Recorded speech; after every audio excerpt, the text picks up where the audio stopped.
ਸਾਂਝਾ ਟੀਵੀ ਦੇਖ ਰਹੇ ਸਾਰੇ ਹੀ ਪਰਿਵਾਰਾਂ ਨੂੰ ਬਲਜਿੰਦਰ ਕੌਰ ਵੱਲੋਂ ਪਿਆਰ ਸਹਿਤ ਸਤਿ ਸ਼੍ਰੀ ਅਕਾਲ ਤੇ ਜੀ ਆਇਆਂ ਨੂੰ ਤੁਹਾਨੂੰ ਸਾਡੇ ਪ੍ਰੋਗਰਾਮ ਖਬਰਸਾਰ ਬਿਹਾਈਂਡ ਦਾ ਨਿਊਜ਼ ਵਿੱਚ ਮੇਰਾ ਤੇ ਤੁਹਾਡਾ ਸਾਥ ਸੋਮਵਾਰ ਤੋਂ ਲੈ ਕੇ ਸ਼ੁੱਕਰਵਾਰ ਤੱਕ ਹੁੰਦਾ, ਜਿਸ ਦੇ ਵਿੱਚ ਮੇਰੇ ਨਾਲ ਗੈਸਟ ਵੀ ਆਉਂਦੇ ਆ, ਮਹਿਮਾਨ ਵੀ ਆਉਂਦੇ ਆ, ਮੇਰੇ ਕੋ-ਹੋਸਟ ਵੀ ਹੁੰਦੇ ਆ। ਸੋ ਸਾਡੀ ਹਮੇਸ਼ਾ ਕੋਸ਼ਿਸ਼ ਇਹੀ ਹੁੰਦੀ ਆ ਕਿ ਸਾਡੇ ਸਮਾਜ ਵਿੱਚ, ਸਾਡੀ ਕਮਿਊਨਿਟੀ ਵਿੱਚ ਕੀ ਹੋ ਰਿਹਾ, ਕਿਹੜੇ ਇਸ਼ੂ ਆ ਜਿਨ੍ਹਾਂ ਤੇ ਸਾਨੂੰ ਸੋਚਣ ਦੀ ਲੋੜ ਆ, ਕਿਹੜੀਆਂ ਗੱਲਾਂ ਜਿਨ੍ਹਾਂ ਤੇ ਸਾਨੂੰ ਇੱਕ ਦੂਜੇ ਦੇ ਨਾਲ ਕਹਿ ਲਓ ਕਿ ਵਿਚਾਰ ਵਟਾਂਦਰਾ ਕਰਨ ਦੀ ਲੋੜ ਆ। ਸੋ ਅੱਜ ਕੱਲ੍ਹ ਜੇ ਅਸੀਂ ਗੱਲ ਕਰੀਏ, ਅੱਜ ਦੀ ਨਹੀਂ ਬਹੁਤ ਸਮੇਂ ਪਹਿਲਾਂ ਦੀ ਗੱਲ ਆ, ਤੇ ਜਦੋਂ ਅਸੀਂ ਇਹਨਾਂ ਮੁਲਕਾਂ 'ਚ ਸੈਟਲ ਹੋਏ ਸੀ ਤੇ ਉਦੋਂ ਕਿਤੇ ਨਾ ਕਿਤੇ ਸਾਨੂੰ ਲੱਗਦਾ ਸੀ ਕਿ ਅਸੀਂ ਆਪਣੇ ਗੁਰੂ ਧਾਮਾਂ ਤੋਂ, ਅਸੀਂ ਆਪਣੇ ਤੀਰਥ ਸਥਾਨਾਂ ਤੋਂ ਦੂਰ ਹੋ ਗਏ ਹਾਂ, ਅਸੀਂ ਇੱਕ ਬਗਾਨੀ ਧਰਤੀ ਤੇ ਆ ਕੇ ਵਸ ਗਏ ਹਾਂ।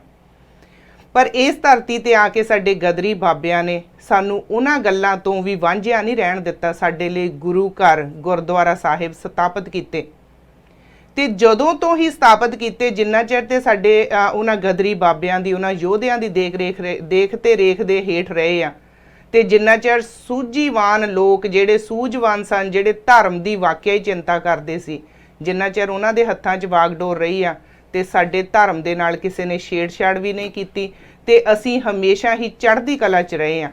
ਪਰ ਜੇ ਅਸੀਂ ਹੁਣ ਦੇ ਸਮੇਂ ਦੀ ਗੱਲ ਕਰੀਏ, ਤੇ ਹੁਣ ਆਏ ਸਮੇਂ ਹੀ ਗੁਰਦੁਆਰਿਆਂ ਦੇ ਵਿੱਚ ਲੜਾਈਆਂ ਹੁੰਦੀਆਂ ਆ, ਪੱਗਾਂ ਲੱਥਦੀਆਂ ਆ, ਦਸਤਾਰਾਂ ਇੱਕ ਦੂਏ ਦੀਆਂ ਲੱਥਦੀਆਂ, ਦਾੜਿਆਂ ਨੂੰ ਹੱਥ ਪਾਏ ਜਾਂਦੇ ਆ, ਕਿਰਪਾਨਾਂ ਨਿਕਲਦੀਆਂ। ਪਰ ਇੱਥੇ ਗੱਲ ਇਹ ਸੋਚਣ ਵਾਲੀ ਆ ਕਿ ਗੁਰਦੁਆਰਿਆਂ ਦੇ ਵਿੱਚ ਮੈਂਬਰ ਬਣਦੇ ਨੇ ਪੈਸੇ ਦੇ ਕੇ, ਮੈਂਬਰਸ਼ਿਪ ਹੁੰਦੀ ਆ 500 ਆ, 1000 ਆ, ਪਰ ਕੋਈ ਤਨਖਾਹ ਨਹੀਂ ਹੁੰਦੀ। ਫਿਰ ਵੀ ਮੈਂਬਰਸ਼ਿਪ ਪ੍ਰਧਾਨਗੀ ਦੇ ਲਈ ਜਾਂ ਹੋਰ ਪੋਜੀਸ਼ਨ ਲੈਣ ਦੇ ਲਈ ਕਿਉਂ ਲੜਾਈਆਂ ਹੁੰਦੀਆਂ, ਕਿਉਂ ਵੋਟਾਂ ਪੈਂਦੀਆਂ? ਸੋ ਕਾਰਨ ਕੀ ਆ? ਸੋ ਮੇਰੇ ਨਾਲ ਕੁਲਦੀਪ ਸਿੰਘ ਜੀ ਆ, ਇਹਨਾਂ ਨੂੰ ਤੁਸੀਂ ਬਾਖੂਬ ਜਾਣਦੇ ਹੋ, ਬੜੇ ਲੰਬੇ ਸਮੇਂ ਤੋਂ ਘਾਲਣਾ ਘਾਲ ਰਹੇ ਨੇ, ਹਮੇਸ਼ਾ ਹੀ ਹਰ ਇੱਕ ਕੌਮ ਦੇ ਮੁੱਦੇ ਦੇ ਉੱਤੇ ਗੱਲ ਕਰਦੇ ਨੇ, ਬੜਾ ਬੇਧੜਕ ਹੋ ਕੇ ਗੱਲ ਕਰਦੇ ਨੇ, ਬਹੁਤ ਹੀ ਕਿਸੇ ਦਾ ਪੱਖ ਨਹੀਂ ਪੂਰਦੇ, ਬਿਲਕੁਲ ਸਾਫ਼ ਤੇ ਸਪਸ਼ਟ ਗੱਲਬਾਤ ਹਮੇਸ਼ਾ ਕਰਦੇ ਆ। ਅੱਜ ਅਸੀਂ ਪੂਰਾ 1 ਘੰਟਾ ਇਸ ਗੱਲ ਦੇ ਉੱਤੇ ਅਸੀਂ ਇੱਕ ਦੂਜੇ ਦੇ ਨਾਲ ਗੱਲਬਾਤ ਵੀ ਕਰਾਂਗੇ, ਸਾਡੇ ਨਾਲ ਮਹਿਮਾਨ ਵੀ ਹੋਣਗੇ। ਤੁਸੀਂ ਵੀ ਫੋਨ ਕਰਕੇ ਸਾਨੂੰ ਆਪਣੇ ਵਿਚਾਰ ਸਾਂਝੇ ਕਰ ਸਕਦੇ ਹੋ। ਸੋ ਕੁਲਦੀਪ ਸਿੰਘ ਹੋਣਾ ਨੂੰ ਜੀ ਆਇਆਂ ਕਹਿੰਦੇ ਆ, ਤੇ ਅਸੀਂ ਇਹਨਾਂ ਦੇ ਕੋਲੋਂ ਹੀ ਜਾਣਦੇ ਆ ਕਿ ਆਖਰ ਇਹ ਸਾਰਾ ਕੁਝ ਹੋ ਕਿਉਂ ਰਿਹਾ। ਸੋ ਕੁਲਦੀਪ ਸਿੰਘ ਜੀ, ਸਤਿ ਸ਼੍ਰੀ ਅਕਾਲ ਜੀ। ਸਤਿ ਸ਼੍ਰੀ ਅਕਾਲ ਜੀ। ਜੀ ਸਾਂਝਾ ਟੀਵੀ ਦੇ ਸਮੂਹ ਦਰਸ਼ਕਾਂ ਨੂੰ ਮੇਰੇ ਵੱਲੋਂ ਪਿਆਰ ਭਰੀ ਨਿੱਘੀ ਸਤਿ ਸ਼੍ਰੀ ਅਕਾਲ। ਤੁਸੀਂ ਗੱਲਬਾਤ ਕੀਤੀ ਹੈ ਗਦਰੀ ਬਾਬਿਆਂ ਦੇ। ਅਸਲ 'ਚ 7 ਸਮੁੰਦਰੋਂ ਪਾਰ ਆ ਕੇ ਜੀ ਜਦੋਂ ਸਾਡੇ ਪੁਰਖਿਆਂ ਨੇ ਇਹਨਾਂ ਮੁਲਕਾਂ ਦੇ ਵਿੱਚ ਆਏ ਨੇ ਤੇ ਬਹੁਤ ਮੁਸ਼ਕਲਾਂ ਸਹੀਆਂ ਨੇ। ਜੀ ਬਿਲਕੁਲ। ਗਦਰ ਲਹਿਰ ਦੀ ਗੱਲਬਾਤ ਕਰੀਏ ਤੇ ਸ਼੍ਰੋਮਣੀ ਗੁਰਦੁਆਰਾ ਪ੍ਰਬੰਧਕ ਕਮੇਟੀ ਤੋਂ ਪਹਿਲਾਂ ਗਦਰ ਲਹਿਰ ਆਰੰਭ ਹੋਈ ਆ ਜੀ, ਔਰ ਉਹਨਾਂ ਗਦਰੀ ਬਾਬਿਆਂ ਨੇ ਇੰਨਾ ਕੁ ਜ਼ਿਆਦਾ ਉਹਨਾਂ ਨਾਲ ਤਸ਼ੱਦਦ ਹੋਏ, ਡਿਸਕ੍ਰਿਮੀਨੇਸ਼ਨ ਹੋਇਆ, ਵਿਤਕਰੇ ਹੋਏ, ਉਹਨਾਂ ਨੇ ਪਰਵਾਹ ਨਹੀਂ ਕੀਤੀ। ਜੀ ਬਿਲਕੁਲ, ਡਟੇ ਰਹੇ। ਮੈਂ ਕੱਲ ਨਿਊਜ਼ ਪੜ੍ਹ ਰਿਹਾ ਸੀ ਕਿ ਜਦੋਂ ਚਾਈਨਾ ਦੇ ਬਾਰਡਰ ਦੇ ਉੱਤੇ ਜਿਹੜੀ ਹੁਣ ਵਿਵਾਦ ਚੱਲ ਰਿਹਾ ਹੈ ਜੀ, ਉਸ ਬਾਰਡਰ ਦੇ ਉੱਤੇ ਸਿੱਖਾਂ ਦੇ ਰੈਜੀਮੈਂਟਾਂ ਨੇ ਜਿਹੜੀਆਂ ਸਭ ਤੋਂ ਅੱਗੇ ਆਈਆਂ, ਔਰ ਇੱਕ ਨੌਜਵਾਨ ਨੇ ਜਿਹੜੇ ਕਰਤੱਵ ਦਿਖਾਏ, ਉਹ ਸਾਰਿਆਂ ਨੂੰ ਆਪਾਂ ਨੂੰ ਪਤਾ ਹੈ। ਕਾਰਨ ਕੀ ਹੈ? ਕਿਉਂਕਿ ਵਿਸ਼ਵਾਸ ਗੁਰੂ ਗ੍ਰੰਥ ਸਾਹਿਬ ਮਹਾਰਾਜ ਜੀ ਦੇ ਅੰਦਰ ਹੈ। ਜਿੱਥੇ ਵੀ ਸਿੱਖ ਰੈਜੀਮੈਂਟ ਜਾਂਦੀ ਹੈ, ਸ਼੍ਰੀ ਗੁਰੂ ਗ੍ਰੰਥ ਸਾਹਿਬ ਮਹਾਰਾਜ ਜੀ ਨਾਲ ਨੇ। ਬਿਲਕੁਲ ਜੀ। ਇਸੇ ਤਰ੍ਹਾਂ ਜਦੋਂ ਸਿੱਖ ਇੱਥੇ ਆਏ ਨੇ, ਸਿੱਖਾਂ ਨੇ ਸਭ ਤੋਂ ਪਹਿਲਾ ਕੰਮ ਇਹ ਕੀਤਾ ਹੈ ਕਿ ਅਸੀਂ ਆਉਂਦਿਆਂ ਹੀ ਸ਼੍ਰੀ ਗੁਰੂ ਗ੍ਰੰਥ ਸਾਹਿਬ ਮਹਾਰਾਜ ਜੀ ਦਾ ਪ੍ਰਕਾਸ਼ ਜ਼ਰੂਰ ਕਰ। ਭਾਵੇਂ ਪਹਿਲਾਂ ਘਰਾਂ ਦੇ ਵਿੱਚ ਬੜੀ ਮੁਸ਼ਕਲ ਹੁੰਦੀ ਸੀ, ਇੱਕ ਦੂਜੇ ਦੇ ਘਰਾਂ 'ਚ ਕਰਦੇ ਸਨ, ਪਰੰਤੂ ਸਿੱਖ ਜਿੱਥੇ ਵੀ ਗਿਆ ਉਹਨੇ ਪਹਿਲਾਂ ਗੁਰਦੁਆਰਾ ਸਾਹਿਬ ਸਥਾਪਿਤ ਕੀਤਾ ਤਾਂ ਜੋ ਗੁਰੂ ਦਾ ਸਤਿਕਾਰ ਬਣਿਆ ਰਿਹਾ। ਉਹਦੇ ਭੈ ਦੇ ਅੰਦਰ ਰਹਿ ਕੇ ਅਸੀਂ ਆਪਣੇ ਪੰਥ ਦੀ ਤੇ ਗੁਰੂ ਗ੍ਰੰਥ ਦੀ ਗੱਲ ਕਰ ਸਕੀਏ ਜੀ, ਤੇ ਉਹਨਾਂ ਨੇ ਕੀਤੀ ਵੀ ਹੈ ਔਰ ਅੱਜ ਵੀ ਚੱਲ ਰਹੀ ਹੈ। ਬਿਲਕੁਲ ਜੀ। ਭਾਵੇਂ ਸਾਡੇ ਕੋਲ ਵੱਡੀਆਂ ਸੰਸਥਾਵਾਂ ਨੇ, ਜਿਹੜੀਆਂ ਸ਼੍ਰੋਮਣੀ ਗੁਰਦੁਆਰਾ ਪ੍ਰਬੰਧਕ ਕਮੇਟੀ ਹੈ, ਦਿੱਲੀ ਸਿੱਖ ਗੁਰਦੁਆਰਾ ਮੈਨੇਜਮੈਂਟ ਕਮੇਟੀ ਹੈ, ਉਹਦੇ ਨਾਲ ਸਾਡੇ ਕੋਲ ਪਟਨਾ ਸਾਹਿਬ ਦੀ ਅਲੱਗ ਕਮੇਟੀ ਹੈ, ਹਜ਼ੂਰ ਸਾਹਿਬ ਦੀ ਅਲੱਗ ਕਮੇਟੀ ਹੈ, ਉਹਨਾਂ ਦਾ ਕੰਮ ਭਾਰਤ ਦੇ ਵਿੱਚ ਹੈ। ਵਿਦੇਸ਼ਾਂ ਦੇ ਵਿੱਚ ਕੋਈ ਐਸਾ ਮੁਲਕ ਨਹੀਂ ਜਿੱਥੇ ਸਿੱਖ ਰਹਿੰਦਾ ਹੋਵੇ ਤੇ ਉਹਨਾਂ ਨੇ ਆਪਣਾ ਗੁਰਦੁਆਰਾ ਸਾਹਿਬ ਨਾ ਐਸਟੈਬਲਿਸ਼ ਕੀਤਾ ਹੋਵੇ। ਦੁਬਈ ਦੀ ਗੱਲਬਾਤ ਕਰੀਏ, ਦੁਬਈ ਦੇ ਵਿੱਚ ਇੱਕ ਐਸਾ ਆਲੀਸ਼ਾਨ ਗੁਰਦੁਆਰਾ ਸਾਹਿਬ ਬਣਾਇਆ, ਯਾਨੀ ਕਿ ਦੁਨੀਆ ਉੱਥੇ ਦੇਖਣ ਆਉਂਦੀ ਹੈ ਉਹਨੂੰ, ਕਿ ਸਿੱਖਾਂ ਦੇ ਅੰਦਰ ਇੱਕ ਜਜ਼ਬਾ ਕੀ ਹੈ? ਉਹ ਜਜ਼ਬਾ ਹੈ ਸ਼੍ਰੀ ਗੁਰੂ ਗ੍ਰੰਥ ਸਾਹਿਬ ਮਹਾਰਾਜ ਜੀ ਦਾ। ਹੁਣ ਗੱਲ ਇਹ ਹੈ ਕਿ ਜਦੋਂ ਗੁਰਦੁਆਰਾ ਸਾਹਿਬ ਅਸੀਂ ਜਾਂਦੇ ਹਾਂ, ਅੱਜ ਯਤਨ ਕਰਾਂਗੇ, ਮੇਰੇ ਨਾਲ ਖਾਸ ਮਹਿਮਾਨ ਪ੍ਰੋਗਰਾਮ ਦੇ ਵਿੱਚ ਸ਼ਾਮਲ ਹੋਣਗੇ ਜਿਹੜੇ ਬੜੇ ਬਹੁਤ ਸੀਨੀਅਰ ਜਰਨਲਿਸਟ ਨੇ, ਉਹਨਾਂ ਨਾਲ ਵੀ ਗੱਲਬਾਤ ਹੋਏਗੀ ਇਸ ਪੱਖ ਦੇ ਉੱਤੇ। ਉਹਦਾ ਕਾਰਨ ਇਹ ਹੈ ਕਿਉਂਕਿ ਜਦੋਂ ਅਸੀਂ ਆਏ ਹਾਂ ਤੇ ਗੁਰਦੁਆਰੇ ਨਾਲ ਸਥਾਪਿਤ ਕੀਤੇ ਨੇ ਜੀ। ਗੁਰਦੁਆਰੇ ਸਥਾਪਿਤ ਕਰਨ ਦਾ ਮਤਲਬ ਕੀ ਸੀ ਵੀ ਸੰਗਤ ਆਵੇ, ਸਾਡਾ ਆਪਸੀ ਭਾਈਚਾਰਾ ਇੱਕ ਦੂਜੇ ਨਾਲ ਮਿਲੇ, ਭਾਈਚਾਰੇ ਦੇ ਨਾਲ ਨਾਲ ਅਸੀਂ ਆਪਣੇ ਗੁਰੂ ਦੀ ਗੱਲਬਾਤ ਆਪਣੇ ਬੱਚਿਆਂ ਨੂੰ ਦੱਸ ਸਕੀਏ। ਬਿਲਕੁਲ। ਔਰ ਹੋਇਆ, ਅਸੀਂ ਕੀਤੀਆਂ, ਸ਼ੁਰੂ ਦੇ ਵਿੱਚ ਕੀਤੀਆਂ ਨੇ, ਪਰੰਤੂ ਹੌਲੇ ਹੌਲੇ ਇਹ ਜਿਹੜੇ ਗੁਰੂ ਘਰ ਗੁਰਦੁਆਰੇ ਅਸਲ ਵਿੱਚ ਜਿਹਨੂੰ ਕਹਿੰਦੇ ਆ ਉਹ ਰਾਜਨੀਤਿਕ ਅੱਡੇ ਬਣ ਗਏ ਤੇ ਵਪਾਰਾਂ ਦੇ ਕੇਂਦਰ ਬਣ ਗਏ। ਮਾਫ ਕਰਨਾ, ਕੁਝ ਭੈਣ ਭਰਾਵਾਂ ਨੂੰ ਇਹ ਗੱਲ ਮਾੜੀ ਲੱਗੇਗੀ ਜੀ, ਪਰ ਯੈਸ ਅਸੀਂ ਉਹਨੂੰ ਆਪਣੇ ਵਪਾਰਕ ਕੇਂਦਰ ਬਣਾ ਲਏ, ਅਸੀਂ ਆਪਣੇ ਝਗੜਿਆਂ ਦੇ ਕੇਂਦਰ ਬਣਾ ਲਏ, ਅੱਜ ਹੀ ਆਪਣੀਆਂ ਨੂੰ ਨਿੱਜੀ ਪ੍ਰਾਪਰਟੀਆਂ ਬਣਾ ਲਈਆਂ। ਤੁਸੀਂ ਜਦੋਂ ਮੈਂ ਜ਼ਿਕਰ ਕਰਦਾ ਕਈ ਵਾਰੀ ਗੁਰੂ ਪਾਤਸ਼ਾਹ ਦੀ ਬਾਣੀ ਪੜ੍ਹਦਾ, ਸ਼੍ਰੀ ਗੁਰੂ ਗ੍ਰੰਥ ਸਾਹਿਬ ਮਹਾਰਾਜ ਜੀ ਦੇ ਅੰਦਰ ਅੰਕ 730 ਤੇ ਰਾਗ ਸੂਹੀ ਦੇ ਵਿੱਚ ਪਹਿਲੇ ਪਾਤਸ਼ਾਹ ਫਰਮਾਨ ਕਰਦੇ ਆ। ਬਹੁਤ ਧਿਆਨ ਨਾਲ ਅਸੀਂ ਅਸਲ 'ਚ ਗੁਰਬਾਣੀ ਵੱਲੇ ਜਾਂਦੇ ਹੀ ਨਹੀਂ। ਮੈਂ ਪਹਿਲਾਂ ਵੀ ਜ਼ਿਕਰ ਕਰਦਾ ਹੁੰਨਾ ਕਿ ਜਦੋਂ ਮੈਂ ਮਨੋਹਰ ਸਿੰਘ ਮਾਰਕੋ ਦੀ ਕਿਤਾਬ ਪੜ੍ਹੀ ਸੀ ਨਾ, ਚਿੱਠੀਆਂ ਲਿਖ ਸਤਿਗੁਰੂ ਵੱਲ ਪਾਈਆਂ, ਓ ਮਾਈ ਗॉड, ਤਕਰੀਬਨ 45 ਸਾਲ ਪਹਿਲਾਂ, ਮੈਂ 45 ਵਰੇ ਤੋਂ ਜ਼ਿਆਦਾ ਹੋ ਗਏ ਮੈਂ ਕਿਤਾਬ ਪੜ੍ਹੀ ਆ। ਉਹਨੇ ਮੇਰੇ ਜੀਵਨ ਦੇ ਵਿੱਚ ਬੜੀ ਵੱਡੀ ਤਬਦੀਲੀ ਲਿਆਂਦੀ। ਗੁਰਬਾਣੀ ਨੂੰ ਅਸੀਂ ਵੇਚ ਤੇ ਖਰੀਦ ਰਹੇ ਹਾਂ, ਜਦੋਂ ਕਿ ਸਾਈਂ ਨਾਮ ਅਮੋਲ, ਕੀਮ ਨਾ ਕੋਈ ਜਾਣ ਦੋ, ਉਹ ਤਾਂ ਕੀਮਤ ਹੀ ਕੋਈ ਨਹੀਂ। ਅਸੀਂ ਠੇਕਾ ਰੱਖ ਲਿਆ ਜੀ। ਅਸੀਂ ਠੇਕੇ ਦੇ ਵਿੱਚ 3 ਦਿਨਾਂ ਦਾ ਠੇਕਾ ਇੰਨਾ ਹੈ, ਅਰਦਾਸ ਕਰਨ ਦਾ ਠੇਕਾ ਇੰਨਾ ਹੈ, ਕੀਰਤਨ ਕਰਾਉਣਾ ਠੇਕਾ ਇੰਨਾ ਹੈ, ਤੇ ਜੇ 48 ਘੰਟੇ ਵਾਲਾ ਕੰਮ ਕਰਾਉਣਾ ਤੇ ਉਹਦਾ ਠੇਕਾ ਇੰਨਾ। ਜੇ ਕਰਿਆ ਕਰਾਇਆ ਲੈਣਾ, ਤੁਸੀਂ ਬਹਿਣਾ ਵੀ ਨਹੀਂ, ਹਜ਼ੂਰੀ 'ਚ ਵੀ ਨਹੀਂ ਆਉਣਾ, ਤੇ ਉਹਦੇ ਪੈਸੇ ਵੱਖਰੇ ਆ। ਸੋ ਕੀਤਾ ਕਰਾਇਆ ਪਾਠ ਲੈ ਜਾਓ ਤੁਸੀਂ ਤੇ ਚਲੋ ਜੀ। ਬਾਣੀ ਗੁਰਬਾਣੀ ਦੇ ਵਿੱਚ ਤੁਕ ਆਉਂਦੀ ਆ, ਭਾਂਡਾ ਹੱਛਾ ਸੋਏ ਜੋ ਤਿਸ ਭਾਵ ਸੀ।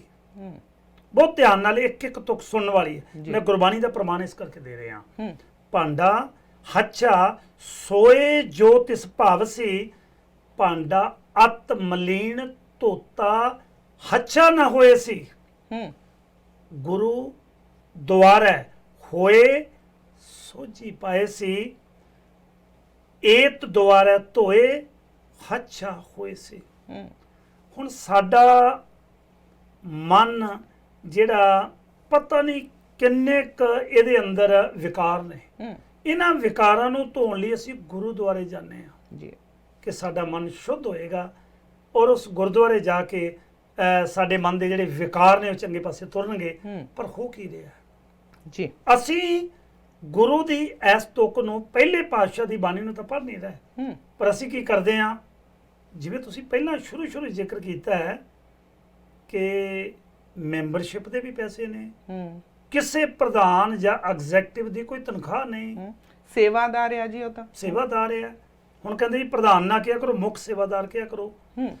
ਜੇ ਮੁੱਖ ਸੇਵਾਦਾਰ ਹੈ, ਬੜੀ ਵਧੀਆ ਗੱਲ ਹੈ ਕਿ ਬੜੇ ਵਧੀਆ ਪ੍ਰੋਗਰਾਮ ਵੀ ਉਹ ਲਿਖਦੇ ਨੇ, ਫਿਰ ਲੜਾਈ ਕਿਸ ਗੱਲ ਦੀ ਹੈ, ਕਲੇਸ਼ ਕਿਸ ਗੱਲ ਦਾ ਹੈ? ਆਪਣੇ ਕੰਮ ਵੀ ਛੱਡਦੇ ਆ, ਆਪਣੇ ਕੰਮਾਂ-ਕਾਰਾਂ ਤੋਂ ਵੀ ਟਾਈਮ ਕੱਢਦੇ ਆ, ਗੁਰਦੁਆਰਾ ਸਾਹਿਬ ਦੇ ਪ੍ਰੋਗਰਾਮਾਂ 'ਚ ਵੀ ਸ਼ਾਮਲ ਹੁੰਦੇ ਆ, ਤਨਖਾਹ ਕੋਈ ਨਹੀਂ ਮਿਲਦੀ, ਕੁਝ ਨਹੀਂ ਹੁੰਦਾ, ਤੇ ਫਿਰ ਲੜਾਈ ਕਾਹਦੀ ਹੈ? ਜੇ ਸੇਵਾ ਹੀ ਆ ਤੇ ਫਿਰ ਲੜਾਈ ਕਾਹਦੀ ਹੈ, ਪ੍ਰਧਾਨਗੀ ਕਾਹਦੀ ਹੈ? ਬਿਲਕੁਲ, ਅੱਜ ਇਸੇ ਵਿਸ਼ੇ ਦੇ ਉੱਤੇ ਆਪਾਂ ਗੱਲਬਾਤ ਕਰਾਂਗੇ, ਕਿਉਂਕਿ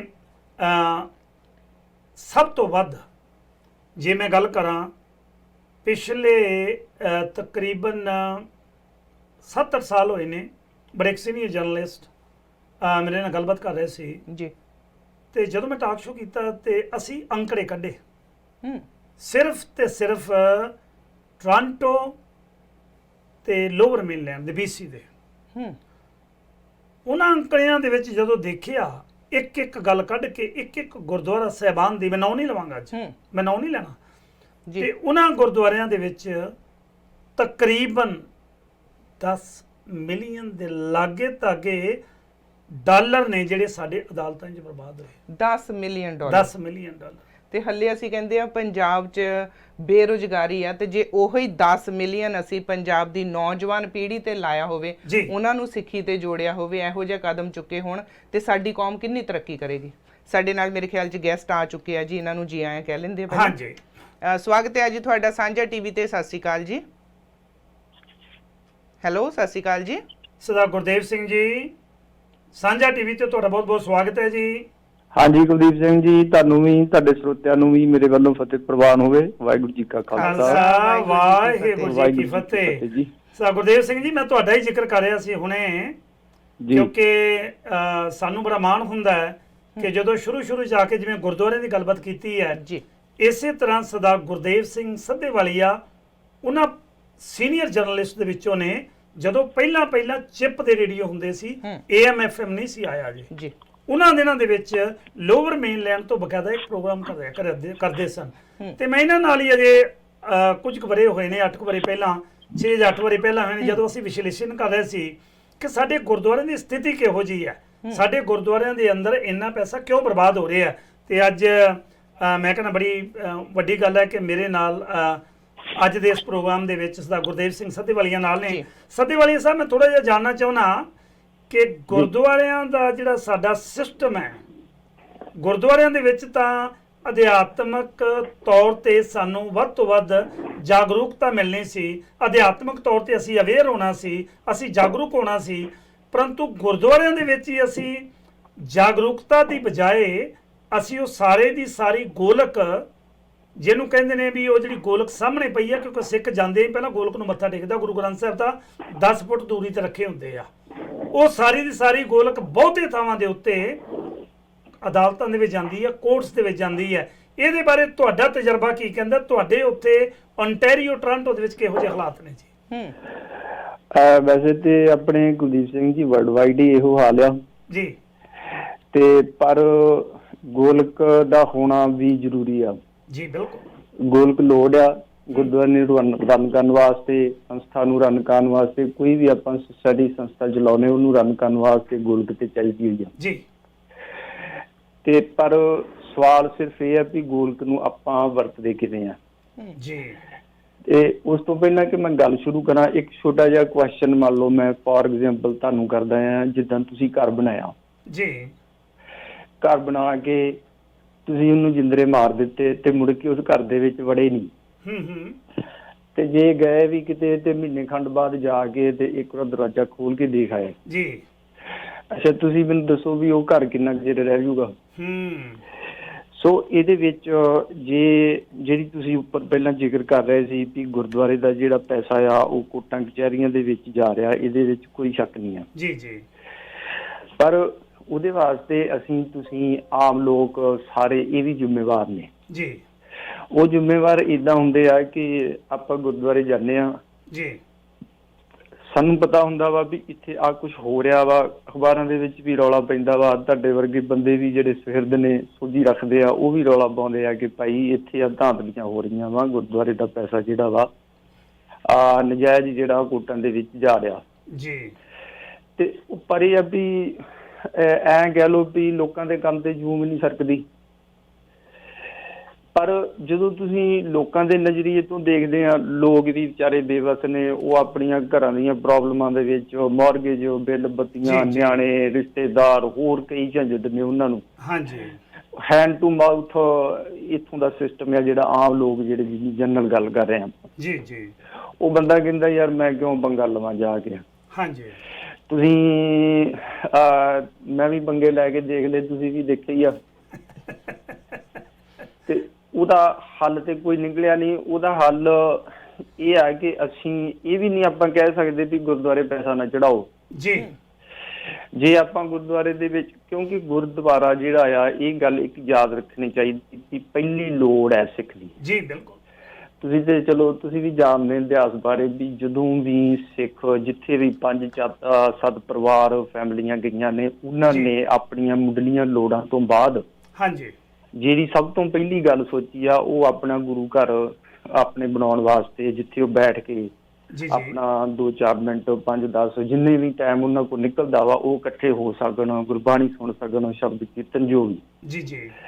ਐਂਡ ਇਹ ਵੀ ਮੰਨ ਕੇ ਚੱਲਣਾ ਚਾਹੀਦਾ ਵੀ ਗੁਰਦੁਆਰਾ ਕੇਵਲ ਤੇ ਕੇਵਲ ਅਧਿਆਤਮਕਵਾਦ ਦੀ ਹੀ ਸਾਨੂੰ ਸੇਧ ਨਹੀਂ ਦਿੰਦਾ, ਇੱਥੇ ਸਾਨੂੰ ਰਾਜਨੀਤਿਕ ਸੇਧ ਵੀ ਮਿਲਦੀ ਆ, ਇੱਥੇ ਸਾਨੂੰ ਸਮਾਜਿਕ ਸੇਧ ਵੀ ਮਿਲਦੀ ਹੈ। ਗੁਰਦੁਆਰੇ ਨੂੰ ਜਦੋਂ ਅਸੀਂ ਪੂਜਾ ਦਾ ਸਥਾਨ ਬਣਾ ਲਾਂਗੇ, ਇੱਕ ਫਿਲਾਸਫਰ ਨੇ ਗੱਲ ਕਹੀ ਆ, ਮੈਨੂੰ ਨਾਮ ਭੁੱਲ ਗਿਆ, ਕਿ ਜਿਸ ਚੀਜ਼ ਨੂੰ ਤੁਸੀਂ ਮਾਰਨਾ ਆ, ਹਾਂਜੀ, ਖਤਮ ਕਰਨਾ ਆ, ਉਹਦੀ ਪੂਜਾ ਸ਼ੁਰੂ ਕਰ ਦਿਓ। ਓਕੇ।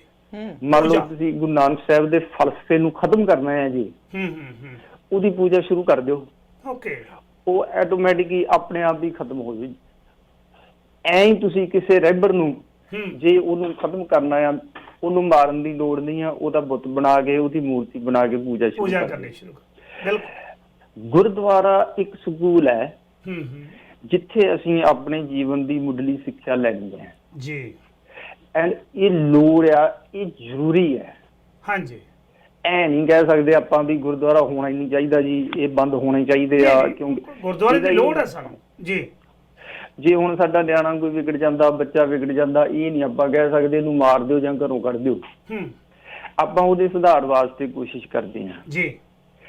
ਇਸ ਵਾਸਤੇ ਗੁਰਦੁਆਰੇ ਦੇ ਸੁਧਾਰ ਵਾਲੇ ਪਾਸੇ ਸਾਨੂੰ ਸਾਰਿਆਂ ਨੂੰ ਸੋਚਣਾ ਚਾਹੀਦਾ, ਜਿਹੜੇ ਗੁਰਦੁਆਰੇ ਜਾਂਦੇ ਆ ਸਾਰੇ ਹੀ, ਕਿਉਂਕਿ ਸਾਡਾ ਜੰਮਣ ਮਰਨ ਵਿਆਹ ਸ਼ਾਦੀਆਂ, ਈਵਨ ਜਦੋਂ ਅਸੀਂ ਘਰ ਨਵਾਂ ਵੀ ਲੈਂਦੇ ਆ, ਗੁਰੂ ਸਾਹਿਬ ਦਾ ਸ਼ੁਕਰਾਨਾ ਕਰਦੇ ਆ, ਗੁਰੂ ਸਾਹਿਬ ਨੂੰ ਘਰ ਲੈ ਕੇ ਆਉਂਦੇ ਆ, ਸਾਨੂੰ ਗੁਰਦੁਆਰੇ ਦੀ ਲੋੜ ਆ। ਆਪਣੇ ਹੋਰ ਫੰਕਸ਼ਨਾਂ ਵਾਸਤੇ ਵੀ ਗੁਰਦੁਆਰੇ ਦੀ ਸਾਨੂੰ ਲੋੜ ਰਹਿਣੀ ਹੈ ਤੇ ਰਹਿੰਦੀ ਹੈ।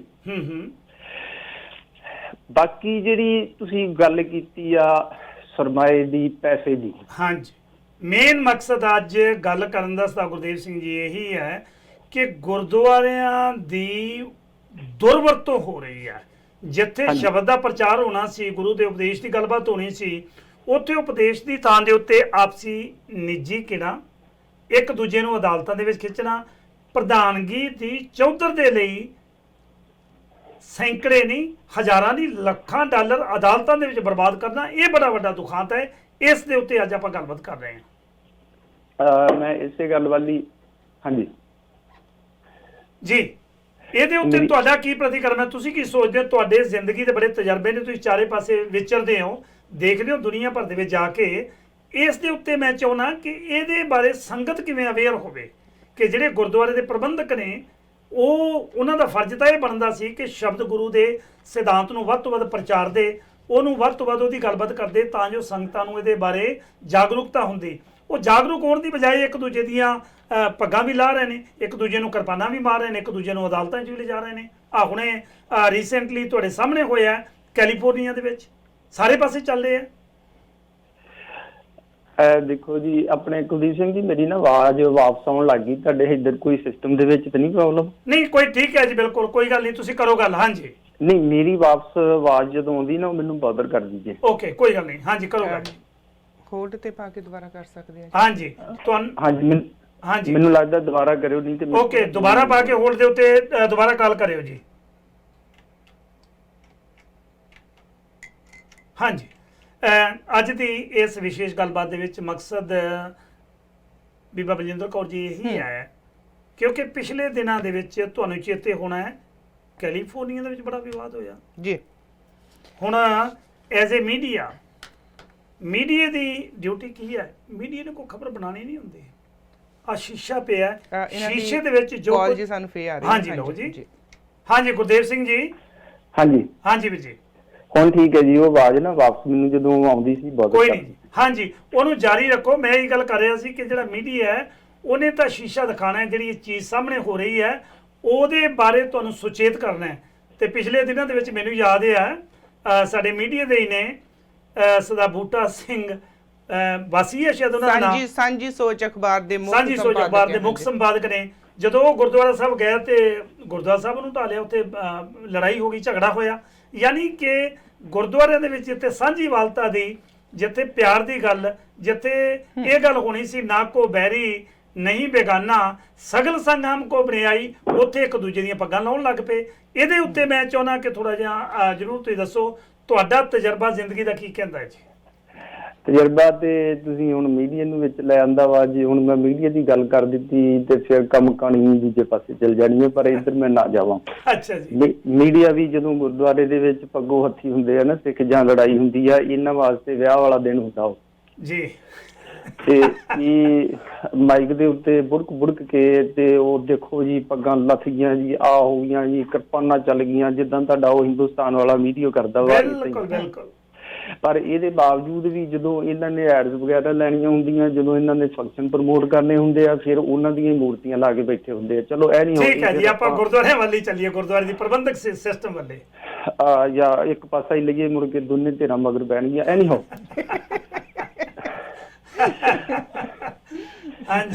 ਆਪਣੀ ਗੱਲ ਕਰ ਰਿਹਾ ਸੀ ਜਿਹੜੀ ਤੁਸੀਂ ਆਪਣੇ ਕੋਈ ਰਾਉਂਡ ਅਬਾਊਟ ਤੁਹਾਨੂੰ ਵੀ ਸ਼ਾਇਦ ਅੰਦਾਜ਼ਾ ਹੋਵੇ, ਸਾਡੇ ਇੱਥੇ ਬੈਂਟਨ ਦਾ ਇੱਕ ਸ਼ਹਿਰ ਹੈ ਛੋਟਾ ਜਿਹਾ, ਜਿਹੜਾ ਇਹਦੇ ਵਿੱਚ ਕੋਈ ਜਿਹੜੇ ਛੋਟੇ ਵੱਡੇ ਗੁਰਦੁਆਰੇ ਆ 35-40 ਕਿਤੇ ਹੋਣਗੇ। ਹਾਂਜੀ। ਪਰ ਜਿਹੜੇ ਰਜਿਸਟਰ ਗੁਰਦੁਆਰੇ ਆ ਉਹਨਾਂ ਦੀ ਤੇ ਗਿਣਤੀ ਆਨਲਾਈਨ ਜਾ ਕੇ ਦੇਖੀ ਜਾ ਸਕਦੀ ਆ ਵੀ ਕਿੰਨੀ ਆ ਜੀ। ਉਹਦੇ ਬਾਰੇ ਜੇ ਮੈਂ ਕਹਾਂ ਤੇ ਇੱਕ ਬੰਦਾ ਆ ਉਹ ਤੰਬੂਰਾ ਜਿਹਾ ਚੁੱਕੀ ਫਿਰਦਾ ਹੁੰਦਾ, ਮੈਂ ਨਾਂ ਲੈਣਾ ਨੀਗਾ, ਕੁਲਦੀਪ ਸਿੰਘ ਜੀ, ਹੁਣ ਮੈਂ ਸਿਆਣਾ ਹੋ ਗਿਆ ਥੋੜਾ ਜਿਹਾ। ਹਾਂਜੀ। ਮੈਂ ਨਾਂ ਲੈ ਕੇ ਕਾਫੀ ਪੰਗੇ ਗੱਲ ਦੇ ਵਿੱਚ ਪਾਇਆ, ਮੈਨੂੰ ਪਤਾ ਹੈ। ਹਾਂਜੀ। ਤੇ ਉਹ ਆਪਣੀ ਇਹਦੇ ਨਾਲ ਕੀ ਹੁੰਦਾ, ਇੱਕ ਤੇ ਘਰਾਂ ਦੀ ਆਪਣੀ ਜਿਹੜੀ ਤੁਹਾਡੀ ਟੈਕਸ ਵਗੈਰਾ ਵਾ ਬਚ ਜਾਂਦਾ ਵਾ। ਕਈ ਬੰਦੇ ਫਿਰ ਇਦਾਂ ਵਾ ਇੱਕ ਨਾਲ ਬਿਜ਼ਨਸ ਹੋਰ ਹੈ ਜਿਹੜਾ ਕਬੂਤਰ ਬਣਾ ਕੇ ਡਾ ਦਿੰਦੇ। ਬਿਲਕੁਲ ਜੀ, ਮੰਗਵਾਏ ਜਾ ਸਕਦੇ ਆ। ਪਰ ਚਲੋ ਆਪਾਂ ਫੋਕਸ ਕਰੋ ਇਹਦੇ ਉੱਤੇ ਕਿ ਰਾਉਂਡ ਅਬਾਊਟ ਇੱਥੇ ਜਿਹੜੇ ਨਿਗਾਹ ਦੇ ਵਿੱਚ ਨੇ ਛੋਟੇ ਤੇ ਵੱਡੇ 35 ਗੁਰਦੁਆਰੇ ਹੋਣੇ। ਹਾਂਜੀ। ਇਹਨੂੰ ਤੁਸੀਂ ਸਾਰੀ ਵਰਲਡ ਵਾਈਡ ਗੁਰਦੁਆਰਿਆਂ ਨੂੰ ਕੈਲਕੂਲੇਟ ਕਰੋ ਵੱਡੇ ਮੁਲਕਾਂ ਦੇ ਵਿੱਚ, ਜਿਹਦੇ ਚ ਇੰਗਲੈਂਡ ਆ, ਆਸਟ੍ਰੇਲੀਆ ਆ, ਕੈਨੇਡਾ ਆ, ਅਮਰੀਕਾ ਆ, ਨਿਊਜ਼ੀਲੈਂਡ, ਹੋਰ ਵੀ ਜਿਹੜੇ ਮੁਲਕ ਨੇ। ਬਿਲਕੁਲ ਜੀ। ਉਹਦੇ ਵਿੱਚ ਫਿਰ ਤੁਸੀਂ ਗੁਰਦੁਆਰਿਆਂ ਦੀ ਗਿਣਤੀ ਕਰੋ। ਉਹਦੇ ਵਿੱਚ ਫਿਰ ਤੁਸੀਂ ਇਹ ਗਿਣਤੀ ਕਰੋ ਵੀ ਕਿੰਨੇ ਗੁਰਦੁਆਰੇ ਆ ਜਿਨ੍ਹਾਂ ਦੇ ਕੇਸ ਕੋਰਟਾਂ ਦੇ ਵਿੱਚ ਨਹੀਂ ਜੀ। ਹੁਣ ਤੁਸੀਂ ਇਹ ਗਿਣਤੀ ਬੰਦ ਕਰ ਦਿਓ ਵੀ ਕਿੰਨੇ ਨੇ ਜੀ। ਇਧਰੋਂ ਗਿਣਤੀ ਸ਼ੁਰੂ ਕਰੋ ਉਲਟੇ ਪਾਸਿਓਂ ਵੀ ਕਿੰਨੇ ਗੁਰਦੁਆਰੇ ਨੇ ਜਿਨ੍ਹਾਂ ਦੇ ਕੇਸ ਕੋਰਟਾਂ ਦੇ ਵਿੱਚ ਨਹੀਂ, ਕੋਰਟਾਂ ਦੇ ਵਿੱਚ ਚੱਲਦੇ ਆ। ਬਿਲਕੁਲ ਜੀ। ਓਕੇ। ਫਿਰ ਤੁਸੀਂ ਉਹ ਜਿਹੜਾ ਪੈਸਾ ਤੇ ਸਮਾਇਆ ਆ ਕੋਰਟਾਂ ਦੇ ਵਿੱਚ ਅਰਾਊਂਡ ਮਿਲੀਅਨਸ ਆਫ ਡਾਲਰ ਤੇ ਇੱਥੇ ਸਾਡੇ ਸ਼ਹਿਰ ਦੇ ਵਿੱਚ ਹੀ ਲੱਗ ਚੁੱਕਾ ਵਾ। ਬਿਲਕੁਲ ਜੀ, ਬਿਲਕੁਲ। ਹੁਣ ਤੁਸੀਂ ਜਦੋਂ ਗਿਣਤੀ ਕਰੋ ਵੀ ਕਿੰਨੇ ਮਿਲੀਅਨ, ਉਹ ਤੇ ਮੈਂ ਤੁਹਾਨੂੰ ਆਪਣੀ ਗੱਲ ਦੱਸਦਾ ਜੇ ਕਿ 6-7 ਸਿਫਰਾਂ ਤੋਂ ਬਾਅਦ ਮੈਨੂੰ ਤਾਂ ਉਦਾਂ ਹੀ ਪਤਾ ਲੱਗਣੋਂ ਹਟ ਜਾਂਦਾ ਵੀ ਕਿੰਨੇ ਮਿਲੀਅਨ ਬਣਦੇ ਹੋਣੇ ਆ। ਇਹ ਤੇ ਕੋਈ ਅਰਥ ਸ਼ਾਸਤਰੀ ਹੀ ਦੱਸ ਸਕਦਾ ਆ ਜੀ ਤੇ ਇੰਨੀਆਂ ਸਿਫਰਾਂ ਲੱਗਦੀਆਂ ਤੇ ਇੰਨੇ ਮਿਲੀਅਨ ਬਣਨਗੇ।